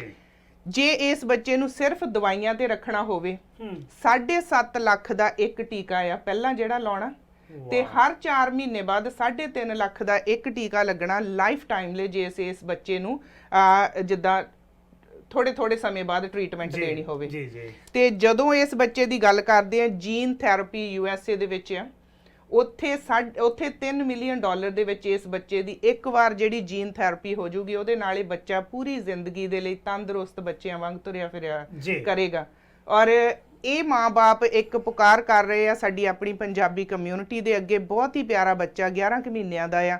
ਸੋ ਜਿੱਥੇ ਅਸੀਂ ਇੰਨੇ ਪੈਸੇ ਕੋਟਾਂ ਕਚਹਿਰੀਆਂ 'ਚ ਲਾਉਂਦੇ ਆ ਨਾ ਬੇਕਾਰ ਦੇ, ਤੇ $10 ਮਿਲੀਅਨ ਗੁਰਦੁਆਰਿਆਂ ਦਾ ਕੋਟਾਂ ਕਚਹਿਰੀਆਂ 'ਚ ਲੱਗ ਗਿਆ, ਤੇ $3 ਮਿਲੀਅਨ ਸਾਡੀ ਕਮਿਊਨਿਟੀ ਇੱਕ ਬੱਚੇ ਦੀ ਜਾਨ ਨਹੀਂ ਬਚਾ ਸਕਦੀ। ਮੈਨੂੰ ਨਾ ਚੇਤੇ ਆ ਗਈ ਗੁਰਬਾਣੀ ਦੀ ਇੱਕ ਤੁਕ, ਕਾਲ ਖਾਏ ਕਿ ਛੱਥੋਂ ਦੇ ਨਾਨਕ ਰਾਹ ਪਛਾਣੇ ਸੀ। ਅਸਲੀ ਨਾਨਕ ਦਾ ਰਾਹ ਕਿਹੜਾ ਹੈ? ਕਿ ਕਿਸੇ ਲੋੜਵੰਦ ਦੀ ਮਦਦ ਕਰਨੀ। ਜੇ ਇਹੋ ਜੀ ਮਦਦ ਦੀ ਗੱਲ ਹੈ ਤੇ ਮੇਰਾ ਖਿਆਲ ਹੈ ਵੀ ਸਾਂਝਾ ਟੀਵੀ 'ਚ ਅੱਗੇ ਆਇਆ, ਤੇ ਸਾਡੀ ਕਮਿਊਨਿਟੀ ਹਮੇਸ਼ਾ ਐਸੇ ਚੰਗੇ ਕੰਮਾਂ ਲਈ ਅੱਗੇ ਆਉਂਦੀ ਰਹਿੰਦੀ ਹੈ। ਗੱਲਬਾਤ ਨਾਲ ਦੀ ਨਾਲ ਜਿਹੜੀ ਆਪਾਂ ਚੱਲ ਰਹੀ ਹੈ, ਉਹਦੇ ਵਿੱਚ ਇਹ ਦੱਸ ਦਈਏ ਕਿ ਕਾਲ ਕਰਨ ਦੇ ਲਈ ਸਕਰੀਨ ਦੇ ਉੱਤੇ ਨੰਬਰ ਆ ਰਹੇ ਨੇ। ਤੁਸੀਂ ਸਕਰੀਨ ਦੇ ਉੱਤੇ ਜਿਹੜਾ ਨੰਬਰ ਹੈ, ਕਾਲ ਕਰਕੇ ਤੁਸੀਂ ਇਹਦੇ 'ਚ ਭਾਗ ਲੈ ਸਕਦੇ ਹੋ। ਦੱਸੋ ਕਿ ਸਾਡਾ ਕੀ ਫਰਜ਼ ਬਣਦਾ ਹੈ? ਆ ਜਿਹੜਾ ਗੁਰਦੁਆਰਿਆਂ ਦੇ ਵਿੱਚ ਜੋ ਕੁਝ ਹੋ ਰਿਹਾ ਹੈ, ਇਹ ਜਿਹੜਾ ਸਿਸਟਮ ਚੱਲ ਰਿਹਾ ਹੈ, ਚੌਥੇ ਦਿਨ ਕਿਤੇ ਨਾ ਕਿਤੇ ਲੜਾਈ ਚੱਲ ਰਹੀ ਹੈ, ਇਹਦੇ ਵਾਸਤੇ ਅਸੀਂ, ਕਿਉਂਕਿ ਕੋਈ ਸੰਸਥਾ ਹੈ ਜਿਹੜੀ ਉਹ ਚਲਦੀ ਉਦੋਂ ਹੀ ਹੈ ਜਦੋਂ ਉਹਦਾ ਕਲਾਇੰਟਸ ਹੈ। ਸੰਗਤ ਇੱਕ ਕਲਾਇੰਟ ਹੈ ਜੀ, ਸੰਗਤ ਗੁਰਦੁਆਰੇ ਦਾ ਕਲਾਇੰਟ ਹੈ। ਜੇ ਸੰਗਤ ਉੱਥੇ ਨਹੀਂ ਜਾਏਗੀ, ਡਰੇਗੀ। ਮੈਨੂੰ ਯਾਦ ਹੈ ਇੱਕ ਵਾਰੀ ਇੰਡੀਆਨਾ ਦੇ ਵਿੱਚ ਇਸ ਤਰ੍ਹਾਂ ਕੇਸ ਹੋਏ ਸੀ ਕੁਝ ਸਾਲ ਪਹਿਲਾਂ। ਸੋ ਦਲਜੀਤ ਸਿੰਘ ਹੁਣੀ ਉੱਥੇ ਰਹਿੰਦੇ ਨੇ, ਮੈਨੂੰ ਬਹੁਤ ਚੰਗੀ ਤਰ੍ਹਾਂ ਚੇਤੇ ਆ। ਪਤਾ ਨਹੀਂ ਕਿੰਨੇ ਕੁ ਵਿਅਕਤੀ ਉੱਥੇ ਚਾਰਜ ਹੋਏ ਸਨ, ਔਰ ਪੂਰੇ ਇੰਡੀਆਨਾ ਦੀ ਫੋਰਸ ਗੁਰਦੁਆਰੇ ਨੂੰ ਘੇਰ ਕੇ ਖੜੀ ਹੋਈ ਸੀ। ਕਿੰਨਾ ਸਾਡਾ ਨਾਮ ਬਦਲ, ਜਦੋਂ ਕੋਈ ਚੰਗਾ ਕੰਮ ਕਰਦਾ ਸਾਡੇ ਲਈ ਮਾਣ ਵਾਲੀ ਗੱਲ ਹੁੰਦੀ ਹੈ, ਸਾਨੂੰ ਖੁਸ਼ੀ ਹੁੰਦੀ ਹੈ ਕਿ ਸਾਡੀ ਕਮਿਊਨਿਟੀ ਚੰਗਾ ਕੰਮ ਕਰਕੇ ਕਮਿਊਨਿਟੀ ਦਾ ਨਾਮ ਉੱਚਾ ਕਰ ਰਹੀ ਹੈ। ਸਾਡੇ ਨਾਲ ਕਾਲਰ ਜੁੜ ਚੁੱਕੇ ਨੇ ਜੀ, ਇਹਨਾਂ ਦੇ ਨਾਲ ਗੱਲਬਾਤ ਕਰਦੇ ਹਾਂ। ਸਵਾਗਤ ਹੈ ਜੀ ਤੁਹਾਡਾ ਸਾਂਝਾ ਟੀਵੀ ਤੇ। ਸਤਿ ਸ਼੍ਰੀ ਅਕਾਲ ਜੀ। ਸਤਿ ਸ਼੍ਰੀ ਅਕਾਲ ਜੀ, ਮੈਂ ਗੁਰਤੇਜ ਸਿੰਘ ਬੋਲ ਰਿਹਾ ਵੈਲਿੰਗਟਨ ਨਿਊਜ਼ੀਲੈਂਡ ਤੋਂ ਜੀ। ਜੀ ਹਾਂਜੀ ਸਰ, ਗੁਰਤੇਜ ਸਿੰਘ ਜੀ। ਪਿਛਲੀਆਂ ਤੁਹਾਡੀਆਂ ਇੱਕ ਦੋ ਗੱਲਾਂ ਚੱਲ ਰਹੀਆਂ ਸੀ, ਮੈਂ ਉਹਦੇ ਬਾਰੇ ਇੱਕ ਛੋਟਾ ਜਿਹਾ ਸਵਾਲ ਹੀ ਪੁੱਛਣਾ ਸੀਗਾ ਜੀ। ਜੀ ਜੀ। ਦੱਸਿਆ ਗਿਆ ਸੀਗਾ ਕਿ ਨਗਰ ਕੀਰਤਨ ਹੁੰਦੇ ਨੇ ਉੱਥੇ, ਜਾਂ ਗੁਰਦੁਆਰਿਆਂ ਦੇ ਜਿੱਦਣ ਗੁਰਪੁਰਬ ਮਨਾਏ ਜਾਂਦੇ ਨੇ ਉਦਣ ਰਾਜਨੀਤਿਕ ਨੇਤਾ ਆ ਜਾਂਦੇ ਨੇ ਜੀ, ਤੇ ਆਇਆ ਚਲਾਇਆ ਇਦਾਂ ਚੱਲਦਾ ਹੀ ਰਹਿੰਦਾ ਹੈ। ਮੈਂ ਸਿਰਫ ਇਹੀ ਜਾਣਨਾ ਚਾਹੁੰਦਾ ਸੀਗਾ ਕਿ ਕਦੀ ਕਿਸੇ ਗੁਰਦੁਆਰੇ ਨੇ ਕੋਸ਼ਿਸ਼ ਵੀ ਕੀਤੀ ਹੈ ਕਿ ਵਾਕਿਆ ਹੀ ਵਕਤ ਕੱਢ ਕੇ ਇਹਨਾਂ ਰਾਜਨੀਤੀ ਨਾਲ ਮਤਲਬ ਇਸ ਨੇਤਾਵਾਂ ਨੂੰ ਗੁਰਦੁਆਰੇ ਦੀ ਕਿਸੇ ਲਾਇਬ੍ਰੇਰੀ 'ਚ ਬੁਲਾਇਆ ਜਾਵੇ, ਉੱਥੇ ਏਜੰਡਾ ਰੱਖ ਕੇ ਕੋਈ ਉਹਨਾਂ ਤੋਂ ਭਾਸ਼ਣ ਕਰਾਇਆ ਜਾਵੇ, ਉਹਨਾਂ ਨੂੰ ਸਵਾਲ ਪੁੱਛੇ ਜਾਣ ਸਮਾਜਿਕ ਚੀਜ਼ਾਂ ਦੇ ਵਾਸਤੇ ਜਾਂ ਅਰਥਚਾਰੇ ਦੀਆਂ ਚੀਜ਼ਾਂ ਵਾਸਤੇ, ਕਿ ਸਾਡੀ ਦੌੜ ਸਿਰਫ ਪ੍ਰਵਾਸ ਤੱਕ ਹੀ ਲੱਗੀ ਹੋਈ ਹੈ ਕਿ ਅਸੀਂ ਪ੍ਰਵਾਸ ਦੇ ਰਾਹ ਤੇ ਹੀ ਰਾਜਨੀਤਿਕ ਹਲਕਿਆਂ ਤੱਕ ਆਪਣੀ ਪਹੁੰਚ ਰੱਖਣਾ ਚਾਹੁੰਦੇ ਹਾਂ ਜੀ। ਥੈਂਕ ਯੂ ਜੀ। ਗੁਰਤੇਜ ਸਿੰਘ ਨਿਊਜ਼ੀਲੈਂਡ ਤੋਂ ਇਹ ਪੰਜਾਬੀ ਭਾਸ਼ਾ ਪਾਸਾਰ ਭਾਈਚਾਰੇ ਦੇ ਨਾਲ ਉੱਥੇ ਦੇ ਸਰਪ੍ਰਸਤ ਨੇ ਬਕਾਇਦਾ। ਇਹਨਾਂ ਦੀ ਗੱਲ ਸਹੀ ਹੈ, ਮੈਨੂੰ ਚੇਤੇ ਹੈ ਜੀ। ਇੱਥੇ ਸਰੀ ਦੇ ਵਿੱਚ ਜਿਹੜਾ ਸਭ ਤੋਂ ਵੱਡਾ ਨਗਰ ਕੀਰਤਨ ਹੁੰਦਾ ਹੈ, ਇੱਕ ਵਾਰੀ ਸਰਦਾਰ ਹਰਿੰਦਰ ਸਿੰਘ ਹੁਣੇ, ਕਿਉਂਕਿ ਰਾਜਨੀਤਿਕ ਲੋਕ ਆਏ, ਗੱਲ 'ਚ ਸਰੋਪਾ ਪਾਇਆ, ਉਹਨਾਂ ਨੇ ਘੁੱਟਵੀਂ ਜੀ ਪਜਾਮੀ ਪਾਈ ਹੁੰਦੀ ਹੈ, ਉਸ ਤੋਂ ਬਾਅਦ ਸਰੋਪਾ ਪਾਇਆ ਤੇ ਜਕਾਰਾ ਬੋਲਿਆ, ਵਾਹਿਗੁਰੂ ਜੀ ਕਾ ਖਾਲਸਾ ਵਾਹਿਗੁਰੂ ਜੀ ਕੀ ਫਤਿਹ, ਤੁਰਦੇ ਬਣੇ। ਪਤਾ ਨਹੀਂ ਕਨਸੈਪਟ ਕੀ ਹੈ, ਵਾਟ ਇਜ਼ ਮੀਨਿੰਗ ਬਾਈ ਵਿਸਾਖੀ, ਵਿਸਾਖੀ ਦਾ ਮਤਲਬ ਕੀ ਹੈ? ਸਰਦਾਰ ਹਰਿੰਦਰ ਸਿੰਘ ਟੈਕਸਸ ਸਿੱਖਰੀ ਵਾਲਿਆਂ ਨੇ ਬਕਾਇਦਾ ਇੱਕ ਦਿਨ ਦਾ ਸੈਮੀਨਾਰ ਕਰਕੇ ਸਾਰੇ ਪੋਲੀਟੀਕਲ ਬੰਦੇ, ਪੁਲਿਸ ਵਾਲੇ, ਅਫੀਸ਼ੀਅਲ ਨੂੰ ਬੁਲਾ ਕੇ ਦੱਸਿਆ ਵੀ ਅਸੀਂ ਇਹ ਪਰੇਡ ਕੱਢਦੇ ਕਿਉਂ ਆ, ਮਕਸਦ ਕੀ ਹੈ। ਅਸੀਂ ਮਕਸਦ ਤਾਂ ਦੱਸਦੇ ਨਹੀਂ, ਪਰ ਜਿੰਨੇ ਤਰ੍ਹਾਂ ਦੇ ਲੰਗਰ ਨੇ ਉਹ ਜ਼ਰੂਰ ਲਾਉਣ ਲਈ ਅਸੀਂ ਕੋਸ਼ਿਸ਼ ਕਰਦੇ ਹਾਂ। ਸਾਡੇ ਨਾਲ ਇੱਕ ਹੋਰ ਕਾਲਰ ਨੇ ਜੀ। ਸਵਾਗਤ ਹੈ ਜੀ ਤੁਹਾਡਾ ਸਾਂਝਾ ਟੀਵੀ ਤੇ। ਸਤਿ ਸ਼੍ਰੀ ਅਕਾਲ ਜੀ। ਹੈਲੋ ਹਾਂਜੀ ਸਤਿ ਸ਼੍ਰੀ ਅਕਾਲ ਜੀ। ਹਾਂਜੀ ਭੈਣ ਜੀ, ਆਪਾਂ ਕੁਲਦੀਪ ਸਿੰਘ ਜੀ। ਵਾਹਿਗੁਰੂ ਜੀ ਕਾ ਖਾਲਸਾ ਵਾਹਿਗੁਰੂ ਜੀ ਕੀ ਫਤਿਹ ਜੀ। ਸੁੰਦਰ ਸਿੰਘ ਬਹੁਤ ਬਹੁਤ ਧੰਨਵਾਦ ਜੀ। ਪਹਿਲਾਂ ਮੈਨੂੰ ਲੱਗਦਾ ਭਾਈ ਗੁਰਦੇਵ ਸਿੰਘ ਜੀ ਵੀ ਸ਼ਾਇਦ ਨਾਲ ਹੀ ਹੈ ਜਾਂ ਪਤਾ ਨਹੀਂ ਛੱਡ ਗਏ ਲੈ ਨਾਲ ਹੀ ਹੈ ਜੀ ਸਾਡੇ ਕਾਲ ਤੇ। ਹਾਂਜੀ ਧੰਨਵਾਦ ਭਾਈ ਗੁਰਦੇਵ ਸਿੰਘ ਜੀ ਵੀ। ਵਾਹਿਗੁਰੂ ਜੀ ਕਾ ਖਾਲਸਾ ਵਾਹਿਗੁਰੂ ਜੀ ਫਤਿਹ ਜੀ। ਹਾਂਜੀ ਬਹੁਤ ਵਧੀਆ ਵਿਸ਼ਾ ਆ ਤੁਸੀਂ ਲੈ ਕੇ ਆਏ ਹੋ, ਜਿਹੜਾ ਕਿ ਬਹੁਤ ਅਤ ਜ਼ਰੂਰੀ ਆ। ਇਹ ਜਿਹੜਾ ਵਿਸ਼ੇ ਲਿਆਉਣੇ ਇਦਾਂ ਦੇ ਜੀ ਜੀ ਬਹੁਤ ਬਹੁਤ ਧੰਨਵਾਦ ਤੁਹਾਡੇ ਤਿੰਨਾਂ ਮੈਂਬਰ ਸਾਹਿਬਾਨਾਂ ਦਾ। ਸੋ ਗੱਲ ਇਸ ਤਰ੍ਹਾਂ ਕਿ ਇੱਕ ਨਾ ਸ਼ਬਦ ਆਉਂਦਾ ਸੀ ਭਾਈ ਕੁਲਦੀਪ ਸਿੰਘ ਜੀ, ਕਾਜੀ ਬੋਲ ਕਾਜੀ ਬੋਲ ਕੂੜਮਲ ਖਾਏ ਬਾਮਨ ਆਵੇ ਜੀਆ ਕਹੇ ਜੋਗੀ ਜੁਗਤ ਨਾ ਜਾਣੇ ਆ ਤੇ ਤੀਨੇ ਉਜਾੜੇ ਕਾ ਬੰਦ। ਹਾਂਜੀ ਇਹ ਤਿੰਨੇ ਉਜਾੜੇ ਦੇ ਬੰਦ ਜਿਹੜੇ ਸੀ ਉਹ ਰੂਪ ਬਦਲ ਕੇ ਅੱਜ ਫੇਰ ਸਾਡੇ ਉਹਨਾਂ ਹੀ ਗੁਰੂ ਘਰਾਂ ਵਿੱਚ ਬੈਠੇ ਨੇ ਜੀ। ਉਹਨਾਂ ਦੇ ਵਿੱਚ ਕਾਰਨ ਕੀ, ਇੱਕ ਤਾਂ ਚਾਹੁੰਦਾ ਵੀ ਮੇਰੀ ਗੋਲਕ ਭਰਨੀ ਚਾਹੀਦੀ ਆ, ਇੱਕ ਕਹਿੰਦਾ ਮੈਨੂੰ ਰਾਜਨੀਤਿਕ ਵੋਟਾਂ ਚਾਹੀਦੀਆਂ। ਇੱਕ ਵੋਟਾਂ ਵਾਲਾ, ਇੱਕ ਗੋਲਕ ਭਰੂ ਤੇ ਇੱਕ ਹੈਗਾ ਬਿਜ਼ਨਸਮੈਨ। ਹਾਂਜੀ ਤਿੰਨ ਬੰਦੇ ਜਿਹੜੇ, ਇੱਕ ਨੇ ਬਿਜ਼ਨਸ ਕਰਨਾ, ਮੈਂ ਗੁਰੂ ਘਰ ਦੇ ਨਾਲ ਵਿੱਚ ਉਹਦਾ ਵਾਅਦਾ ਕਰ ਲਿਆ ਮੇਰਾ ਆਹ ਕੰਮ ਹੋ ਜਾਵੇ ਤਾਂ ਮੈਂ ਇੰਨੇ ਪੈਸੇ ਚੜਾ ਦੂੰ। ਹਾਂਜੀ ਦੱਸ, ਇਹ ਤਿੰਨੇ ਬੰਦਿਆਂ ਨੇ ਇੰਨੀ ਤਬਾਹੀ ਮਚਾਈ ਹੋਈ ਆ। ਉਹਨਾਂ ਨੂੰ ਕੋਈ ਮਤਲਬ ਨਹੀਂ ਸਿਧਾਂਤ ਕੀ ਆ, ਕੋਈ ਮਤਲਬ ਨਹੀਂ ਗੁਰੂ ਦੇ ਮਤ ਦੇ ਅਨੁਸਾਰ ਚੱਲਣ ਦਾ। ਉਹਨਾਂ ਨੂੰ ਸਿਰਫ ਇੱਕ ਤਾਂ ਗੋਲਕ ਭਰਨੀ ਚਾਹੀਦੀ ਆ, ਦੂਸਰਾ ਇੱਕ ਨੂੰ ਵੋਟਾਂ ਚਾਹੀਦੀਆਂ ਆ, ਤੀਸਰਾ ਉਹਨੂੰ ਬਿਜ਼ਨਸ ਚਾਹੀਦਾ। ਸੋ ਇਸ ਕਰਕੇ ਇਹਦੀ ਪ੍ਰੋਬਲਮ ਇਹ ਆ। ਦੇਖੋ ਗੋਲਕ ਸਿਸਟਮ ਬਣਿਆ ਸੀ ਗੁਰੂ ਸਾਹਿਬਾਂ ਨੇ ਜਿਸ ਵਕਤ ਚਲਾਇਆ ਸੀਗਾ, ਇਹ ਸਿਰਫ ਹਰ ਅਮੀਰ ਸਿੱਖ ਗੁਰੂ ਘਰ ਦੇਵੇ ਤੇ ਗੁਰੂ ਘਰ ਦੇ ਕਿਸੇ ਲੋੜਵੰਦ ਦੀ ਮਦਦ ਕਰਨ। ਜੀ ਬਿਲਕੁਲ। ਪਰ ਕੀ ਅੱਜ ਤੱਕ ਅਸੀਂ ਇਹ ਸਿਸਟਮ ਉਸ ਟਾਈਮ ਤੇ ਕਿਉਂ ਚਲਾਇਆ ਗਿਆ ਸੀ? ਕਿਉਂਕਿ ਉਸ ਟਾਈਮ ਤੇ ਜਿਹੜੇ ਸਰਕਾਰਾਂ ਸੀ ਟੈਕਸ ਲੈਂਦੀਆਂ ਸੀ ਪਰ ਪਬਲਿਕ ਦਾ ਕੰਮ ਨਹੀਂ ਸੀ ਕਰਦੀਆਂ ਜੀ। ਅੱਜ ਇਹੋ ਜਿਹੀ ਕੰਟਰੀਆਂ ਦੇ ਵਿੱਚ ਬਹੁਤ ਵਧੀਆ ਤਰੀਕੇ ਦੇ ਨਾਲ ਕੋਈ ਭਾਵੇਂ ਨਵਾਂ ਆਉਂਦਾ ਤੇ ਚਾਹੇ 40 ਸਾਲ ਪੁਰਾਣਾ ਬੇਟਾ, ਹਰ ਇੱਕ ਨੂੰ ਟ੍ਰੀਟਮੈਂਟ ਇੱਕੋ ਜਿਹੀ ਦਿੱਤੀ ਜਾਂਦੀ ਆ ਜੀ ਤੇ ਹਰ ਇੱਕ ਦੇ ਮਸਲੇ ਹੱਲ ਹੁੰਦੇ ਆ, ਕੋਈ ਕਿਸੇ ਦੇ ਉੱਤੇ ਕੋਈ ਪ੍ਰੋਬਲਮ ਨਹੀਂ ਆਉਂਦੀ। ਤੇ ਇਹ ਸਿਸਟਮ ਜਿਹੜਾ ਹਾਂ ਠੀਕ ਆ, ਜਿੰਨਾ ਕੁ ਗੁਰੂ ਘਰ ਦੇ ਵਿੱਚ ਉਹਦਾ ਪ੍ਰੋਗਰਾਮ ਚੱਲਣਾ ਚਾਹੀਦਾ ਸੀ, ਉਹਨੂੰ ਸਿਸਟਮ ਨੂੰ ਚਲਾਉਣਾ ਆ ਉਨਾ ਕੁ ਹੋਣਾ ਚਾਹੀਦਾ ਸੀਗਾ। ਅਦਰਵਾਈਜ਼ ਨਹੀਂ ਤਾਂ ਉਸ ਤੋਂ ਉਪਰੰਤ ਗੋਲਕਾਂ ਦਾ ਸਿਸਟਮ ਤਾਂ ਬੰਦ ਹੀ ਹੋਣਾ ਚਾਹੀਦਾ ਸੀ। ਜਿੰਨਾ ਕੁ ਲੋੜ ਆ ਉਨੀ ਕੁ ਹੋਣੀ ਚਾਹੀਦੀ ਸੀ ਜੀ। ਪਰ ਇਹ ਪ੍ਰੋਬਲਮ ਆ ਜਿਹੜੀਆਂ ਹੁਣ ਦੇਖੋ, ਕੱਲ ਇੱਕ ਇਕਬਾਲ ਸਿੰਘ ਪੱਟੀ ਨੇ ਇੱਕ ਲੇਖ ਲਿਖਿਆ ਸੀਗਾ ਇਹਨਾਂ ਦੇ ਉੱਤੇ, ਸ਼ਾਇਦ ਤੁਸੀਂ ਸਾਰਿਆਂ ਦੇਖਿਆ ਹੋਣਾ, ਫੇਸਬੁੱਕ ਤੇ ਸਾਰੇ ਸੋਸ਼ਲ ਮੀਡੀਆ ਤੇ ਪਿਆ ਹੋਇਆ। ਤੇ ਉਹਦੇ ਥੱਲੇ ਉਹਨਾਂ ਨੂੰ ਦੇਖਿਆ ਤੇ ਹਰ ਸਿੱਖ ਗ੍ਰੰਥੀ ਆ, ਹਰ ਸਿੱਖ ਕੀਰਤਨੀ ਆ, ਹਰ ਸਿੱਖ ਵੀ ਇੱਕ ਬਿਜ਼ਨਸ ਹਰ ਤਰ੍ਹਾਂ ਦਾ, ਉਹਨੂੰ ਆਪਣੀ ਜੌਬ ਕਰਦਾ, ਕਿਰਤ ਕਰਦਾ, ਸਵੇਰੇ ਸ਼ਾਮੀ ਆਪਣੇ ਆਪਣੇ ਇਲਾਕਿਆਂ ਦੇ ਵਿੱਚ ਜਾ ਕੇ ਗੁਰੂ ਘਰ ਦੇ ਵਿੱਚ ਆਪਣੇ ਸੇਵਾ ਸੰਭਾਲ ਕਰਦਾ। ਪਰ ਅਸੀਂ ਤਾਂ ਬਿਜ਼ਨਸ ਬਣਾ ਲਏ ਇਹ ਸਾਰਾ ਸਿਸਟਮ, ਜਾਣੀ ਕਿ ਇਹਨੂੰ ਲੋੜ ਆ ਅੱਜ ਵਰਲਡ ਲੈਵਲ ਤੇ ਇੱਕ ਇੱਥੇ ਹੁਣ ਦੇਖੋ ਆਊਟ ਆਫ ਕੰਟਰੀ 'ਚ ਕਿਹੜਾ ਬਾਦਲ ਬੈਠਾ, ਜਿੱਥੇ ਅਸੀਂ ਪੰਜਾਬ ਦੇ ਇਹ ਕਹਿ ਦਿੰਦੇ SGPC ਤੇ ਉਹ ਕਾਗਜ਼ ਆ, ਬਾਕੀ ਬਾਹਰ ਤਾਂ ਨਹੀਂ ਨਾ ਬੈਠਾ, ਇੱਥੇ ਤਾਂ ਹੀ ਸਿਸਟਮ ਬਣਾ ਸਕਦੇ ਆ ਨਾ ਜੀ। ਥੈਂਕ ਯੂ ਜਸਵਿੰਦਰ ਜੀ, ਧੰਨਵਾਦ ਜੀ। ਥੈਂਕ ਯੂ ਜੀ। ਵਾਹਿਗੁਰੂ ਜੀ ਕਾ ਖਾਲਸਾ ਵਾਹਿਗੁਰੂ ਜੀ ਕਾ ਖਾਲਸਾ ਵਾਹਿਗੁਰੂ ਜੀ ਕੀ ਫਤਿਹ। ਸਾਡੇ ਨਾਲ ਗੁਰਦੇਵ ਸਿੰਘ ਵੀਰ ਜੀ ਆਏ ਨੇ ਫਿਰ ਤੋਂ ਲਾਈਨ ਤੇ ਜੀ। ਹਾਂਜੀ ਸਰਦਾਰ ਗੁਰਦੇਵ ਸਿੰਘ ਜੀ, ਇਹ ਤਿੰਨੇ ਉਜਾੜੇ ਕਾ ਬੰਦ ਜਿਹੜੀ ਗੱਲ ਕਰਕੇ ਗਏ ਨੇ ਤੇ ਨਿਊਜ਼ੀਲੈਂਡ ਤੋਂ ਵੀਰ ਗੁਰਤੇਜ ਸਿੰਘ ਹੁਣੀ ਕਹਿ ਕੇ ਗਏ ਨੇ, ਮੈਂ ਚਾਹਨਾ ਕਿ ਤਕਰੀਬਨ 2-3 ਮਿੰਟ ਨੇ ਇਸ ਸਾਰੀ ਗੱਲਬਾਤ ਨੂੰ ਆਪਾਂ ਸਮਾਪਤ ਕਰੀਏ ਜੀ। ਜੀ ਦੇਖੋ ਜੀ, ਕੁੱਲ ਪਾ ਕੇ ਇਕੱਲੇ ਆਪਣੀ ਗੁਰਦੁਆਰੇ ਦੇ ਉੱਤੇ ਜਿਹੜਾ ਦੋਸ਼ ਆ ਉਹ ਤੇ ਬਣਦਾ ਹੀ ਆ। ਉਹਨੂੰ ਹੁਣ ਆਪਾਂ ਵਾਰ-ਵਾਰ ਜਿੱਦਾਂ ਕਹੋ ਵੀ ਸੱਪ ਦੀ ਲਕੀਰ ਪਿੱਟੀ ਜਾਣ ਦੇ ਨਾਲ ਕੋਈ ਫਾਇਦਾ ਨਹੀਂ ਆ। ਪਰ ਇਹ ਗੱਲ ਬੜੀ ਘਾਟੇਬੰਦੀ ਆ। ਤੁਸੀਂ $100 ਖਰਚਦੇ ਆ, ਤੁਸੀਂ ਦੇਖਦੇ ਆ ਮੈਂ ਗੇਨ ਕੀ ਕੀਤਾ ਜੀ। ਪਰ ਜਦੋਂ ਤੁਸੀਂ ਮਿਲੀਅਨਸ ਆਫ ਡਾਲਰ ਖਰਚਦੇ ਆ, ਗੁਰਦੁਆਰੇ ਦੀਆਂ ਬਿਲਡਿੰਗਾਂ ਏਡੇ ਵੱਡੀਆਂ ਸਾਰਦੇ ਆ, ਆਲੇ ਦੁਆਲੇ ਤੁਹਾਡੇ ਹਰੇਕ ਥਾਂ ਗੁਰਦੁਆਰਾ ਆ, ਪਰ ਅਸੀਂ ਇਹ ਕਿਉਂ ਨਹੀਂ ਸੋਚਦੇ ਸਿੱਖ ਕੌਮ ਕਿ ਅਸੀਂ ਇਹਦੇ ਵਿੱਚੋਂ ਗੇਨ ਕੀ ਕਰ ਰਹੇ ਆ। ਘੱਟੋ ਘੱਟ 500-600 ਬੰਦਾ, 1000 ਬੰਦਾ ਇੱਥੇ, ਜਿਹਦੇ ਵਿੱਚ ਗ੍ਰੰਥੀ, ਭਾਈ, ਕੀਰਤਨੀਏ, ਰਾਗੀ, ਢਾਡੀ, ਕਵੀਸ਼ਰ ਇੱਕੋ ਟਾਈਮ ਇੱਥੇ ਟੋਰਾਂਟੋ ਦੇ ਵਿੱਚ ਮੌਜੂਦ ਹੋਣੇ ਮੇਰਾ ਖਿਆਲ ਹੋਣਗੇ ਜੀ। ਬਿਲਕੁਲ ਬਿਲਕੁਲ। ਪਰ ਹਾਲਤ ਸਾਡੀ ਜਿਹੜੀ ਆ ਉਹ ਨਿਆਣੇ ਸਾਡੇ ਜਿਸ ਤਰੀਕੇ ਦੇ ਨਾਲ, ਪਰ ਕੇਵਲ ਗੁਰਦੁਆਰਿਆਂ ਤੇ ਵੀ ਦੋਸ਼ ਦਿਓ ਕਿ ਭਾਈ ਉਹੀ ਸਾਡੇ ਆਣ ਕੇ ਨਿਆਣੇ ਸੁਧਾਰ ਜਾਣ ਜਾਂ ਸਵਾਰਨ, ਇਹ ਵੀ ਗਲਤ ਆ।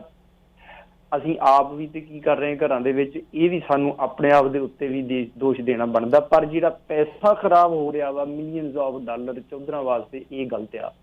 ਦੂਜੀ ਗੱਲ ਮੈਂ ਉਹ ਕਹਿ ਰਿਹਾ ਸੀਗਾ ਵੀ ਉੱਥੇ ਗੱਲ ਆਪਣੀ ਰੋਗੀ ਸੀਗੀ ਕਿ ਇਹਦੇ ਬੈਨੀਫਿਟ ਲੈਣ ਦਾ ਬਸ ਇਹ ਵੀ ਇੱਕ ਵੱਡਾ ਤਰੀਕਾ ਆ ਕਿ ਜਦੋਂ ਤੁਸੀਂ ਬੈਂਕਾਂ ਕੋਲ ਜਾਂਦੇ ਆ ਆਪਣੇ ਬਿਜ਼ਨਸਾਂ ਦੇ ਵਾਸਤੇ ਮਿਲੀਅਨਸ ਆਫ ਡਾਲਰ ਕ੍ਰੈਡਿਟ ਲੈਣਾ ਲੈ ਲੈਂਦੇ ਆ, ਕੋਈ ਪ੍ਰੋਬਲਮ ਨਹੀਂ ਆਉਂਦੀ ਕਿਉਂਕਿ ਪੈਸਾ ਤੁਹਾਡਾ ਆਪਣੇ ਬੈਂਕ ਦੇ ਵਿੱਚ ਜਾ ਰਿਹਾ ਗੁਰਦੁਆਰੇ ਦਾ। ਹਾਂਜੀ। ਸੋ ਚਲੋ ਮੈਂ ਕਹਿੰਦਾ ਲੈ ਲਓ, ਕੋਈ ਗੱਲ ਨਹੀਂ, ਇਹਨੇ ਬੈਨੀਫਿਟ ਚਲੋ ਉਹਨਾਂ ਦੇ ਬਣਦੇ ਵੀ ਆ। ਵਿਚਾਰੇ ਸਵੇਰ ਦੇ ਪੈਂਟਾਂ ਸਨਿਚਰਿਆ ਦਵਾ ਟੰਗੀ ਫਿਰਦੇ ਹੁੰਦੇ ਸਾਰਾ ਦਿਨ ਗੁਰਦੁਆਰੇ, ਬੁੜੀਆਂ ਘਰੇ ਨਿਆਣੇ ਗੁੜਦੀਆਂ ਰਹਿੰਦੀਆਂ, ਗੁਰਦੁਆਰੇ ਹੁੰਦੇ ਆ, ਤੇ ਇੰਨਾ ਕੁ ਤੇ ਚਲੋ ਬਣਦਾ ਵੀ ਆ, ਲੈ ਲੈਣ, ਪਰ ਕੁਝ ਦੇਣ ਵੀ ਨਾ। ਹਾਂਜੀ, ਮੇਰਾ ਸਵਾਲ ਇਹ ਹੈ ਕਿ ਕੁਝ ਦੇਣ ਵੀ, ਬਾਕੀ ਕੁਝ ਜੀ। ਬਹੁਤ ਧੰਨਵਾਦ ਵੀਰ ਗੁਰਦੇਵ ਸਿੰਘ ਜੀ, ਸਮਾਂ ਕੱਢਿਆ ਔਰ ਬੜੀਆਂ ਅਹਿਮ ਗੱਲਾਂ ਬਾਤਾਂ ਕੀਤੀਆਂ ਨਾ। ਆਉਣ ਵਾਲੇ ਸਮੇਂ ਫਿਰ ਤੁਹਾਡੇ ਨਾਲ ਹੋਰ ਵਿਸ਼ਿਆਂ ਦੇ ਉੱਤੇ ਵੀ ਗੱਲਬਾਤ ਕਰਾਂਗੇ ਜੀ। ਬਹੁਤ ਬਹੁਤ ਤੁਹਾਡਾ ਧੰਨਵਾਦ।